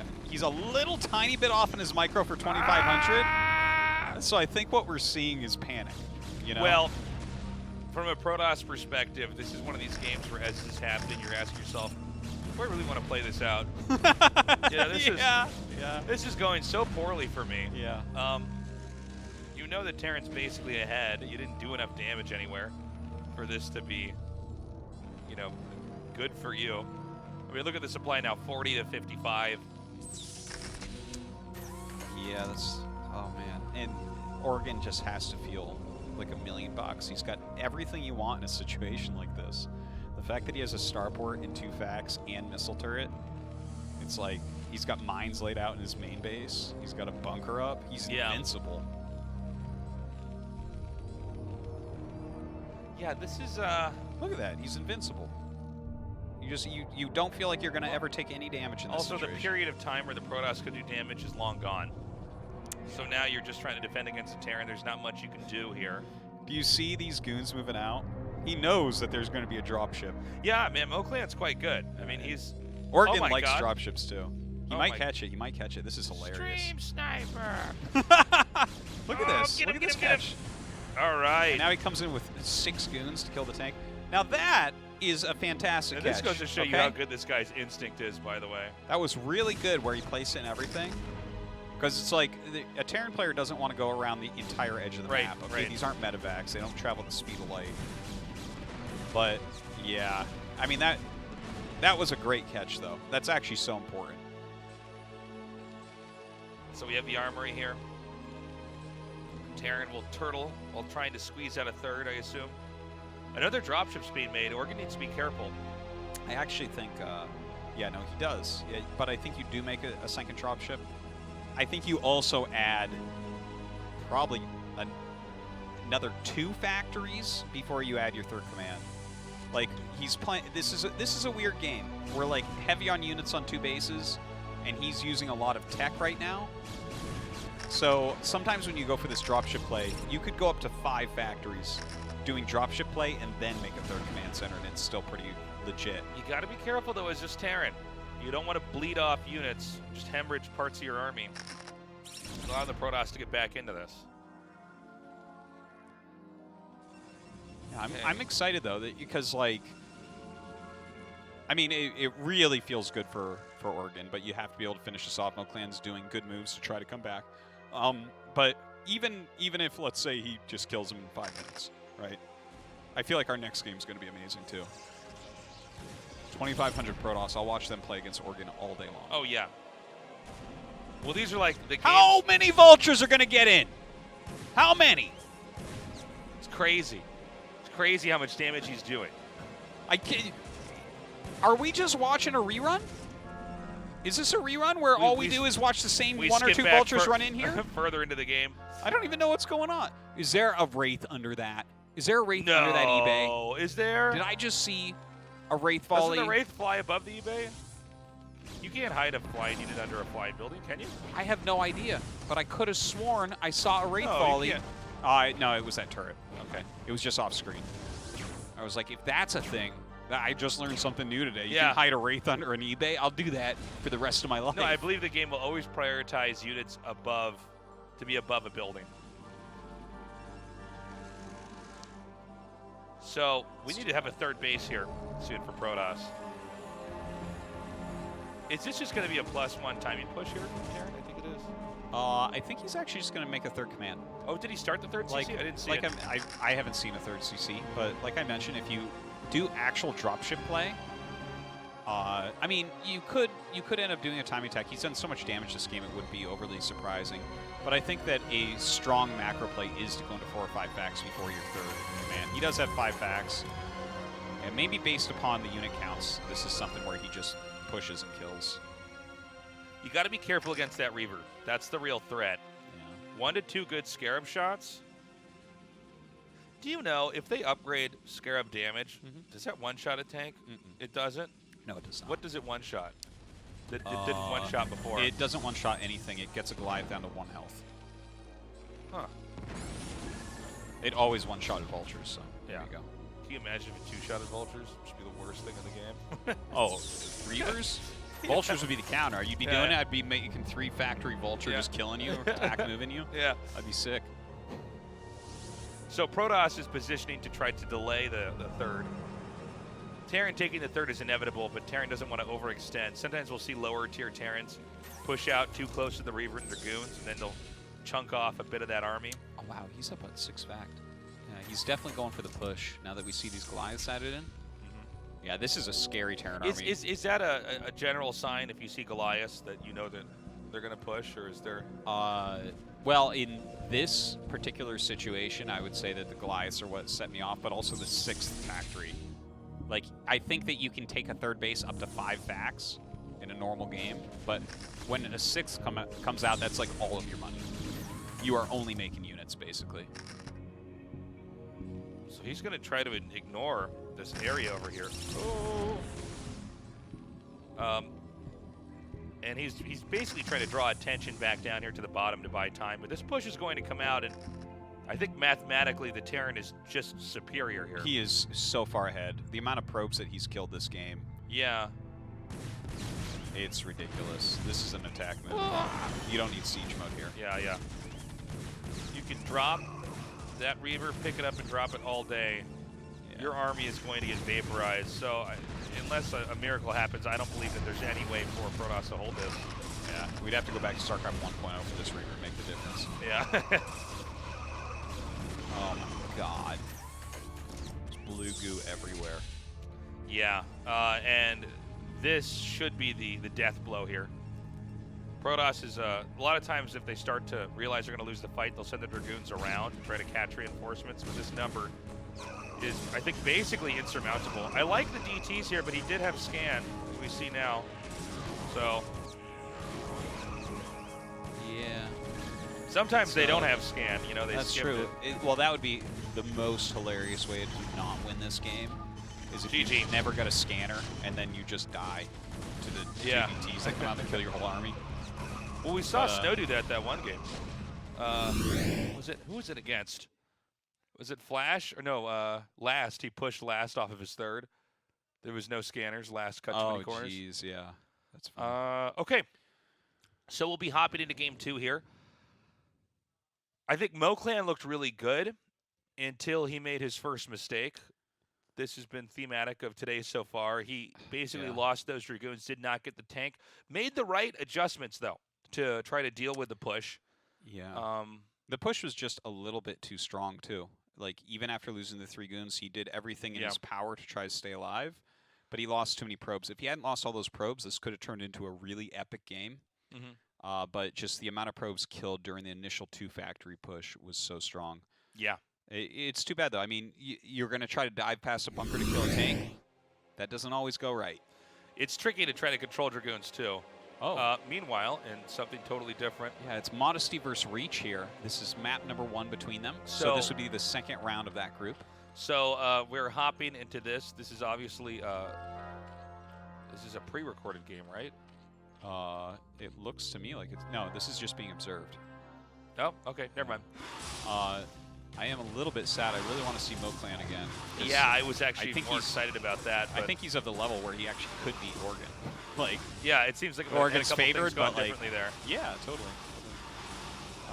So this is Modesty versus Reach here. Now, Reach is one of the fathers of Protoss, especially PvT. Yeah. I think he really came out showing how to take on mech play. Well, there was times where Reach was like the only Protoss making it into leagues. Protoss has definitely had some dark days at the top of the pro scene way back, especially pre-Bisu. They had a very hard time against Zerg. Reach just be making 2 gates all day, man, no problem, right into the Star League. But, I mean, Modesty is a much more modern player. Yeah. So it seems like it'll be very hard for Reach, which is he's truly in one of the old guns. When was this guy born? Like 1984, 1985, something like that? He's a pretty old player. 1983, actually. That's madness. Yeah. He can't be that old. I might be wrong, but I believe that's correct. If he's my age, I'm 1984, so if he's older than or younger than me, that's weird to me because I grew up watching him. Well, in my head, I'm like, you have to be older than me. As far as I can, like, idolizing you.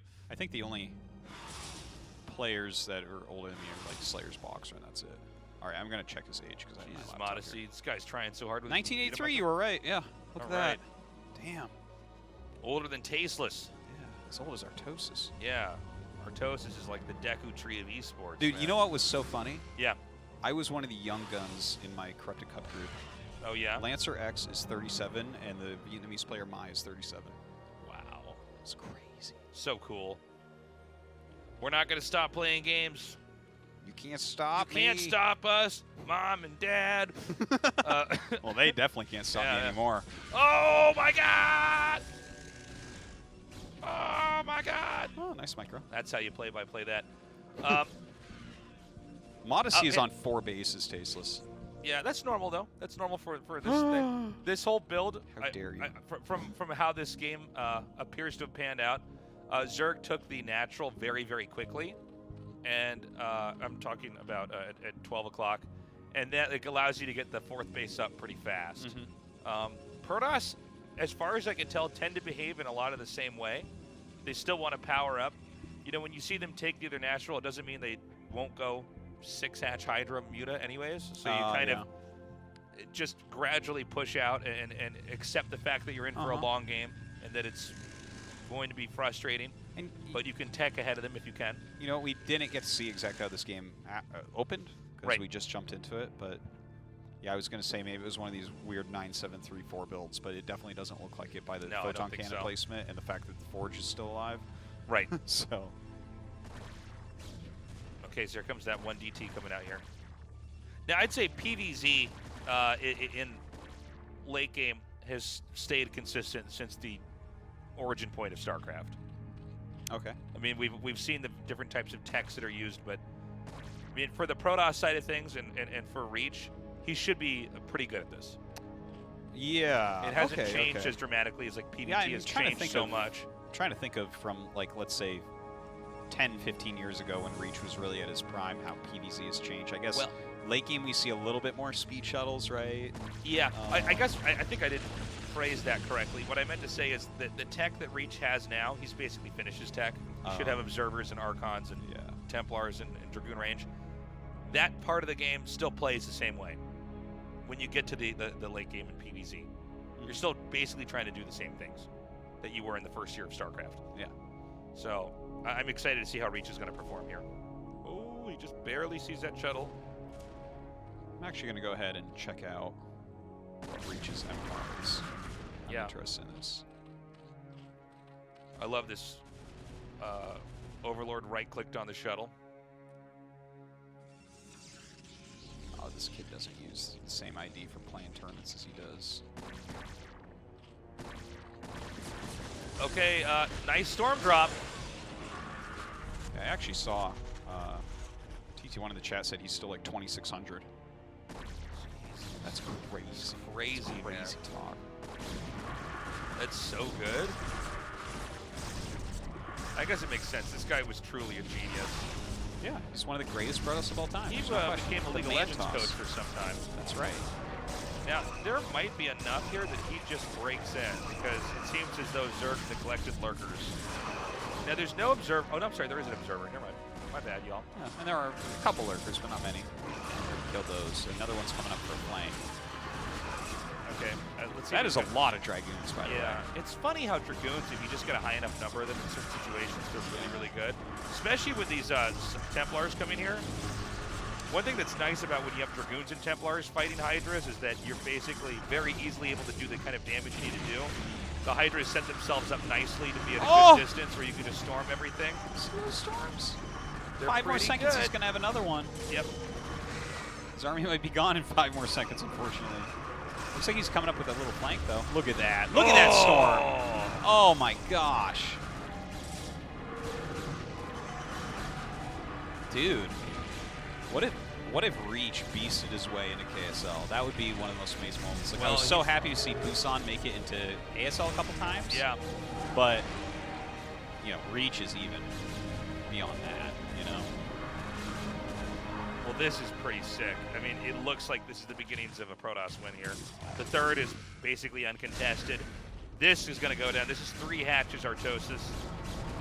Drones, Hydras to boot. Yeah, this is a Reach win. This is a moment of justice here. A moment of justice. A moment of justice. Yeah. Modesty, if I recall correctly, he made actually the round of 8 last season. So quite a strong Zerg, but much better known for his ZVZ and ZVT. I believe he used to be a ZVZ sniper, if I recall correctly, from back in the day. But gotta wonder, though. Isn't that most amateur Zergs from back then? Is this just Modesty? Got nervous against his hero Reach. He goes, I'm just a fan! GG. This would be so sick if Reach actually just Well, he's looking good, man. He is. I don't know what happened at 12 o'clock, though. There seemed to be a jarringly low number of lurkers there. Yeah. It was like 1 lurker or 2 lurkers or something like that. And by the way, the 4th base is being taken. Reach. All right. I mean, there's no real comeback way, right? No, it's basically impossible. Yeah. Zerg have to play that part of the game perfectly when they're taking the 4th base and powering up. And it seemed like maybe Zerg was a little bit too aggressive in the middle of the map. These Protosses that are very good at coordinating army movement are very tough to take on. Yeah. It's not easy for the Zerg either. I mean, they have so many units to try to control, and if they don't micro the Hydras in the fight, they lose the fight. Yeah. It's whereas the Protoss, they need a micro, of course, as well, but it's much more important to focus on storms. Because Zealots, Dragoons, I mean, Speed Zealots especially, are just they're good against Hydras. Yeah. You know, if the Hydras aren't being kited, fine, basically. Mm-hmm. So Reach takes that down. Was that game 1? That was game 1 for sure. Yes. Okay. And if Reach ends up winning, he's in the finals, probably against Calm. I think Calm still wins that. Calm's good, man. Calm is good. Calm is good. I wonder who the fans would rather see, the Korean fans, because Calm is Reach. really popular. They here. want Reach. We're old fogies. Artosis. Do we want Reach or do they want They're Reach? rioting in the streets right now. They're rioting. They're taking cars and shaking them back and I forth see like it this. down Yes, there they are. Like, Reach isn't here. This is just about Gastodia. That's right. A brick just flies through the window. On the 14th Get floor. down. Reach is in game 2. You have to really have an arm to throw that. Reach would have to throw that. That's right. The man toss, as he was known, for his macro style. Yeah. Well, he was one of the first players that just made a lot of stuff and beat people, where it used to be Slayer's box would like drop 2 tanks and siege them up, and people would be going, wah! Yeah, yeah. He would just have so many Dragoons, he'd run over. Yeah, he just went toe-to-toe with everybody. Yeah. He was the best macro Protoss for a very long time. Absolutely. Whew. That's exciting. I wonder what match we're going to have next. Now that we've Reach. added in the chaos of any game can come up at any time. Welcome to the KSL Qualifiers, Artosis. Chaos SL, more like. That's right. They're just spinning a wheel over there. You guys can't see it, with a nerd tied to it like this, and we're throwing knives, trying to figure out wherever the knife connects is which game we're going to go to. It's Tiny Barcode versus Big Barcode. Yeah, Reach versus Modesty once again. I was always a fan of Little Blue Barcode. I'm just so glad that this terrible thing that was invented in StarCraft 2, because of the way that the font was, that everyone could just make barcodes that look the same, now that's just carried over into everything. Yeah. Where we just have barcodes everywhere and you never know who you're playing, so everyone can be jerks to each other. Isn't that fantastic? The barcode reaction was due to how much data StarCraft 2 gave on your opponents. And players were so obsessed with trying to hone builds that the thing is, it makes sense competitively to make barcodes, but it's also stupid and I hate it. You know? I think when it first came out, I thought it was fascinating and cool. And as time passed, it's like, all right. You know what was really funny? What? Is that when Hearthstone first came out, Last Shadow made a barcode account. I remember that. And he was the only barcode on the whole ladder. Yeah, so if you it was saw it, it was especially funny. Yeah. It was like, okay, what are we doing here? And it's such an expensive game. It's not like you can have multiple accounts, you know? Yeah, yeah. Okay, so let's see how Reach does. I guess if he's 2600, he's good at everything. So this is an 11 Forge expand build. This does have the option of a cannon rush in here, but it won't work in this case if you were to do it because the pool is too early. Yeah, Circuit Breakers is one of the only maps that has a good place to do it behind the gas. Is it true for every spawn? I don't cannon Top rush anymore. right, I know, is the best spot for it, as far as I understand. But the thing is, everyone just hops their drones over so easily. It's actually so easy to glitch drones over that gas. Anyways, I mean, there's no chance that we'll see that, considering it's full first. Reach getting ready to build his Nexus right now. Gets a scout off, sees exactly the timing of everything. So this is 11 Forge, 13 Nexus. There's also 11 Forge, 11 Nexus, which we saw Rain do. Oh, 11 Nexus, 11 Forge, you mean? That was his Nexus first build. Was he go? Oh, was it 11 Nexus? Forge? Okay. Yeah. I have Yeah, it that was a swapped in cool my head. build. We've seen a few players use that since then too. As a Protoss player, I'm totally intrigued by the different openings and the pros and cons of each of them. Yeah. Because if you go 11 Nexus, 11 Forge, the Nexus gets to operate as your second pylon, basically.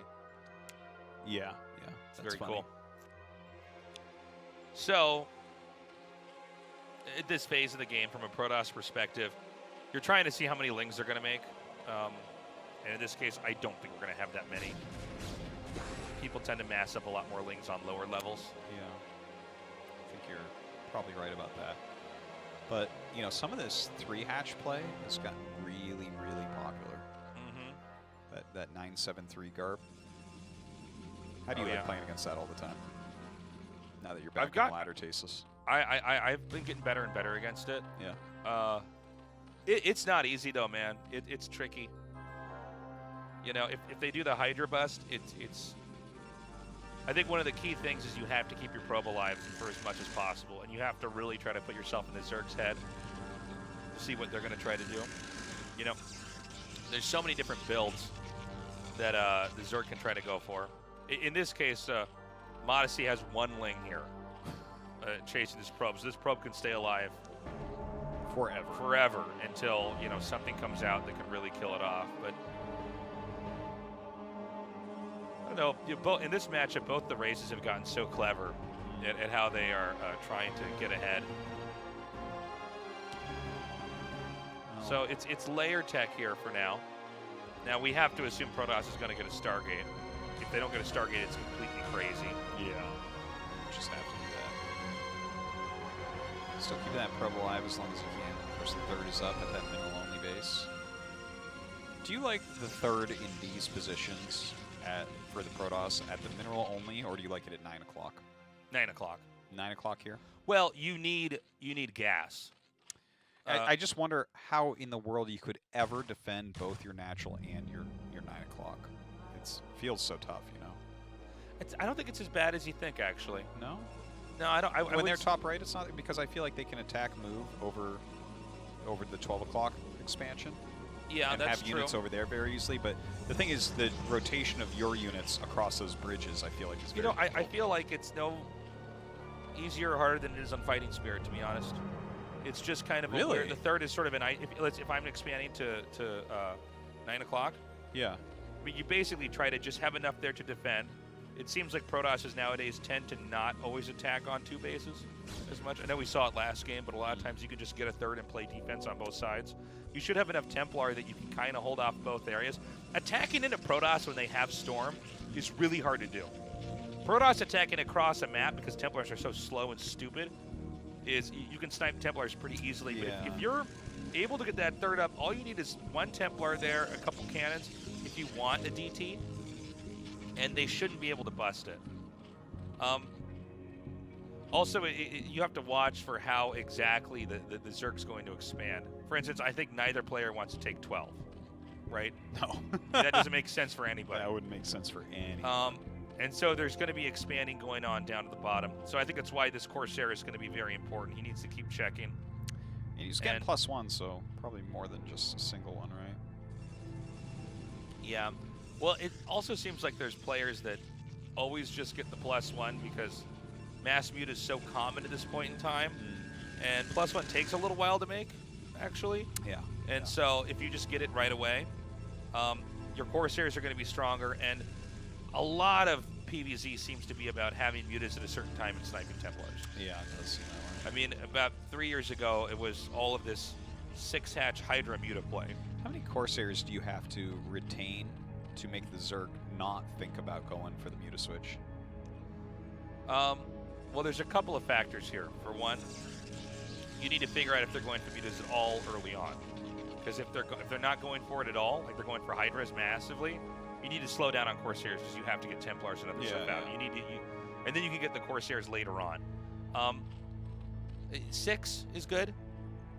Okay. Sometimes you want to get even more. If you start to see Scourge on there, you want to just try to get as much as possible. So in this case, he continuously made Corsairs, and he actually stopped sending them out on the map because he knows that this little bust is going to come in here. Man, this is, he actually goes after the Scourge. Yeah, he did that correctly, but it did not quite go as planned here. He lost. Sometimes if you start to see a high number of Scourge, and you see any mutas at all, you should get 2 cannons over there. Reach Well, it might seems just like he die might be here. screwed. He might just barely not be screwed. Let's see if he micros the Corsair. If he can just buy enough time. These mutas are actually quite low, and he has to go for the... Oh. Dude, I think he's just broken. Yeah, this is one way to like lose this this matchup. is- This is just something that happens quite often. This reminds me of the old days where the one sad Thesis Dragoon without range walks up and tries to fight those mutas. Oh yeah, I've lost so many games. That's back when at that time you would have one Dragoon. You're One like, I Dragoon, can kill an Overlord on the map, but this is some stupid part of like the old version of this build. Yeah. You had like, the Dragoon was like a rusty Swiss Army knife that didn't have most of the useful things that Swiss Army knives have. Yeah. I mean, it's possible that Protoss holds us off. The problem is that you're so behind. There's Tasis' Dragoon. There Without he is. range, he's running around. Oh my god. There's 3 of them. You gonna Watch target out. those Scourge the Dragoon? Yeah, Yeah. I didn't think so. Takes 4 Dragoon hits to kill a Scourge, right? No, 3, sorry. I actually don't know. Yeah, no, it's 3.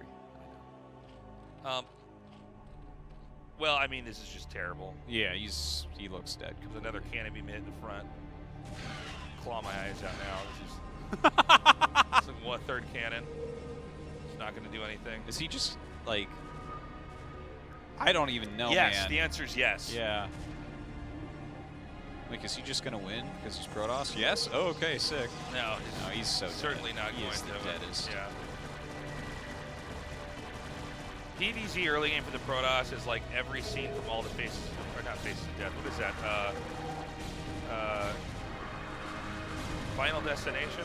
Sorry, guys. I need some more coffee after this break. The log is coming off the back of the truck and stuff. That's right, yeah. That's like Hydra's busting your entrance, yeah. you know. GG. You falling down an elevator shaft is a Muta rush coming in. So Modesty wins game 2. Like a scumbag. Like a scumbag. Like a trash bag with legs. He went in there and got the cannon and got the Corsairs. So we're going to see what happens in game 3. Reach just trying to do the right thing. He was Trying getting to mass up. +1. He had a cannon in his main. He was up to 4 Yeah, Corsairs. You know, Just make mutas, he Flyman. was just like, I'm going to show good games for my fans. Was that really correct to go after the Scourge? Yeah. But it didn't work, so it must be wrong. What about that? Mind exploded. A couple things. I don't know if he skipped a Corsair or not when he's doing that build, but a few factors there. For one, the idea is that the Scourge chase the Corsairs around so that the mutas kill the cannon no matter what. Mm-hmm. So the idea is that you're supposed to try to snipe the Scourge perfectly, and then the Corsairs can actually target down the cannon. 4 Corsairs, Mm-hmm. isn't that 3 volleys to kill a Scourge? 3 volleys. It's so hard to kill Scourge off with that. I don't know. Because it's like I should actually know the math 9 on this, but I plus don't. 1 Corsairs to kill a Scourge in 1 shot.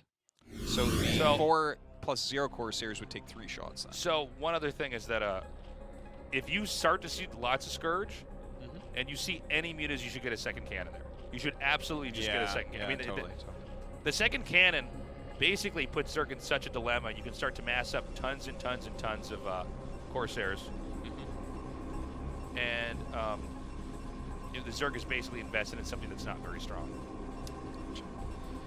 So, map 3, it's going to be blockchain. Look, that's a common way to see Protosses lose. Yeah. I'd say that and the Hydra bust or the Ling bust. The Hydra bust is the most common. Yeah, yes. I don't need to see any more Hydra busts. Okay, so blockchain. This is a Corsair Reaver map, right? Sure, for sure it is. We will probably see the Zerg struggle to take the other natural at the upper left, if I had to guess. He could take the island at the top. Yeah. But I think this map is quite good for Protoss. I feel like this is a map where you actually go Scourge Muta. Yeah, I agree. Yeah, so it almost feels like this game, that's what Reach has to look out for. Is there any reason, like, do you think that he should consider opening 2 Stargate as opposed to 1? I think that's quite good. Yeah. Yeah. Cool. Another thing to remember, though, is that some Zergs will just cheese on this map. Zergs don't like this map. Oh, against Protoss. Yeah, they like it against Terran a hell of a lot. Oh, yeah. No, on this map, a lot of times you'll see Zergs just try to just kill you straight up. That being said, Modacy's pretty good, so maybe not. Well, I think that this is not a great matchup for Modesty, like, considering his other matchups. I think his other ones are stronger. So, obviously time will tell, but it's going to be a big question of what kind of game is Zerg going to play. This map sort of presents itself to Protoss as, in some ways, ideal. You know, getting Reavers and shuttles and lots of Corsairs out and all these locations that are easy to isolate. And the fact that Zerg need to grow at a certain rate. And they either grow onto the islands, which are very punishable, or they take, in this case, the upper left. And by the way, we have this drone coming up here, so it is going to be the upper left natural. That's what it looks like. There's a Zealot coming out for a little bit of pressure here. Oh! Just turns that around in time. So this is the pressure gate opening, which can still turn into Corsair Reaver. This is just an active approach versus the Forge opening passive approach. Some good micro on both sides so far. Now, looks like he is going to take that base like you predicted. I hope this turns into a nice macro game with Corsair Reaver. I like watching Corsair Reaver on maps that it's good on. Yeah. Sometimes you'll see, like, for instance, Shuttle before he went to the military. It'd be like a regular map he'd go it, and it just wouldn't work. But yeah, I find if the Zerg has got a handle on how to deal with it, it goes very well for them. Yeah. You know. But on maps like this, or, you know, we've had some in ASL in the past that it was very strong on some of those half-island maps and stuff. I think that can get really fun. One thing to note for the Zerg, from their perspective, is that if it is Corsair Reaver, which I think it's safe for us to assume it is, if not, then we'll transition into whatever kind of cast that's going to be. But Burrow is incredibly strong against Corsair Reaver. That's true, that's true. You don't know that there's Hydras burrowed there. If they drop where there's drones, you just burrow the drones. I feel as though it's almost mandatory. Now, later game, oh no. So this is a moment where things can begin to fall apart for the Protoss. And this is one thing about this opening that we saw the the Protoss do, is that you have to be very careful about the counterattack. And now these are speed links. You know what? Speeds. I think he holds this. Well, he's got very good positioning. Yeah. He cannot allow these links to get in the main. If the links breach the main, look at that. It's beautiful curtains, Artosis. Hold position on the 2 probes on the ramp. Those ramps are pretty small. Yes. So that's a great block. All he needs is for the cannon to finish, and then he's secured. Okay, and in fact, Modesty gives it up. That was really impressive. Yeah, that was a really nice hold. It's so hard to have everything in the right spot. Probes are so floaty. They are floaty. That it's really hard to get what you want done. Now he's going to push out again. Reach is so good. He's got great form now. He's so much better than last week, actually. Wow. Now the Lynx might try to run into the main again here. This is another thing that can happen. He should probably turn around with the Zealots. He's crazy. He's going to turn around, right? Yeah, he is. Zerg might try to come in here and surround this before he can get back home. Well, that is a lot of lings being made, so he's definitely taking it seriously. If those Zealots just go home and sit, that's amazing for him, isn't it? He basically did that perfectly. Yeah, he forced so many lings out. Look at that. Now he's just back. Put us all in that top hole, though. Clog it up. Clog it up. There we go. Rats. Rats. Okay, he's getting that Spire again. We haven't gotten a shot of the Protoss' main, so I don't know what's going on there. He started the Stargate. Okay, well, I want to see if there's going to be that second Stargate, though. He doesn't have to do that, but what's that? air weapons is coming down. It's going to be Citadel. All right. Oh, I don't want to see the Citadel. Mr. Well, Cookie Cutter Reach over here. You know what he can do is, actually, I don't know if that's good. I was going to say he can tear down the eggs and go send the DT to the natural, but I don't. Now that I said it, I'm like, that's probably bad. If he to be fair, I hit that a lot on the ladder in this map. Oh, do you really? Terran, yeah. You go over to check your simulators, and the eggs are just popping right then. It's like, oh no. Yeah. You're so clever to put a gate back there. So it's just going to be Corsair DT. Now I don't know how much Reach was able to brush up. Maybe he's really active. Maybe he plays, 3 or 4 hours every day. I don't know. But I really expected it to be Corsair Reaver on here. But now, basically, the last game he went for a similar build order, and frankly, it was. I'm talking about what was the game? What was the game that he played that he won up? Was it on Neo Sylphid? It had to be, right? Yeah. It's the only map they could play on. Yeah, it was on Neo Sylphid. He won that by just doing the, Zealot High Templar tech with then Dragoons and just push it into the natural. So maybe we'll have a similar game here. Oh my God! Are you serious? Yeah, that was weird. Well, he's moving out now. Obviously forcing some units. Oh, the Mutalisks coming out. At least this time, the Mutas have to stay and fight the Zods for a moment, so I guess he's not going to die to them like he did last game. He has plenty of time to get those additional reinforcements up. Reach seems to have a very good game sense on when he can push. This is a sign of just a very good Protoss. He seems to really have an idea of where the Zerg is at all the time. Some things never change. Yeah, now he's killing a decent number of drones. Certainly, Reach should be prepared back at home to hold off whatever comes his way. Well, I mean, that's worth it, though, what he just did, right? That was fine, right? Yeah, well, he's not going to die to the... There's a second cannon being made just below... Oh, I'm sorry, it's a robo. Well, he might need to be careful here, Ortosis. Well, he's going to have 5 this time? This still might be a problem. Well, the Mutas are actually in the wrong spot. It's hard for them to know where he's supposed to go here. And so I guess he is going to be fine. The Corsair should come out and just chase this away. And I don't see any Scourge off to the side here to blindside those Corsairs either. Yeah, it seems like he only had 2 there. Well, DT's walking up the map now. Now, there might not be an Overlord in the main. Sometimes there isn't at this phase of the game. And remember that all those Lings were killed? So there's actually just not much to contest this here. All right, good denial. He's going to get that second DT, I think. No. Just barely not. Good pull away. Taking off the shields, but not much more. Oh, this is bad for Modesty. Now again, he needs to run back home. Moving shot here with the Mutas. Oh my God, it's bad for Reach. Yeah, you got to be very careful with these Corsairs. Until you get the right amount, you can't take fights on the map. Because all it takes is for those Corsairs to be picked off, and you can already see these Mutas have so much control. And there it is. This is the moment. You see how he has to run from the Scourge? He nearly killed that cannon. A couple more Mutas in this group, and he would then have total control over the second base. Yeah. Let's switch into Hydras right now. Reach is taking his 3rd base over on an island. By the way, this Nexus was taken a long time ago. He kind of forgot to transfer that there. Ooh, yeah, that can be painful. Micron heavily and whatnot. Looks like the Mutas are setting up over there, though, too. No? Turn in direction. So these Hydralisks are coming down now. And I'm not clear on what's actually over here. I think Storm's done. Should be done, but maybe not. Reach seems to be a little bit off. Well, game, yeah, it's been kind of a weird game. You should have a Storm, right? Is it really not done? I don't think it's done. No, yeah. Really, yeah. Oh my God. You get slowed down a lot. 10-minute Hydra bus after Mutas?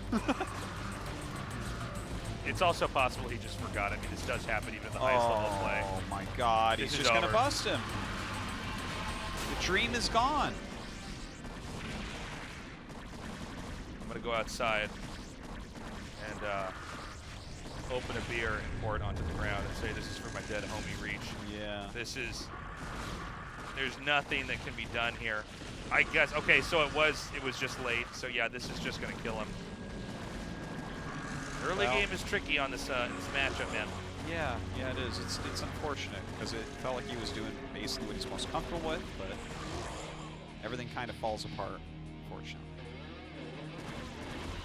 So Modesty going to be going on to the finals of this group. GG. All right, well, Modesty moves on. I mean, that's what we expected, but it was exciting to see that Reach played really well. He did play well in game one. You know, the thing is, I think if he continues to practice hard, like, there's no reason he can't be a top guy again. There's actually I don't not. see People why are not. But he's old. That doesn't matter. Yeah. Truly. Yeah, it's it's too bad. He's a good player. Did not seem to be comfortable with Muta Scourge at all. He should not have been out on the map. Also, when he sent those zealots out, I mean, it wasn't bad, but when you see that many Mutas coming, you know they then have to defend the Mutas with Scourge. Yes. They have to do that. Yeah. And so it's ideal for the Zerg player if the Corsairs come out on the map. Mm-hmm. Like in a situation like that, get 7, 8, or 9 Corsairs. Yes. Get an amount that's ridiculous where they Get one-shot. 9+1 man. Yeah. That's what you need. I And think. just turtle. The Yeah. Mutas aren't doing that much for the Zerg at that point in time. They're not doing any damage to you. You have your cannons up. You're getting Storm. Get more gateways. I mean, basically play single player, you know? Yeah. Definitely agree with that assessment. But he kind of flew out, and it looked like he might have had a good engagement. And then the Scourge came in from the side, and he had to run, and the moving shot reduced his Corsair count so much. Yeah. Storm was a bit late. It was rough. Yeah, that Storm ending was a little bit tragic because he should have had that. Yeah. Like, he should have. Yeah. I don't know if his second gas was late. I don't know. That was a weird game. It's unfortunate, but I mean, Modesty definitely one of the favorites of that group anyways. Yeah. All right, we're going to have a 15-minute break. This audio's pretty bad. We're going to be right back, guys. Well, not really. In 15 minutes, we'll be right back with the next game here at the KSL.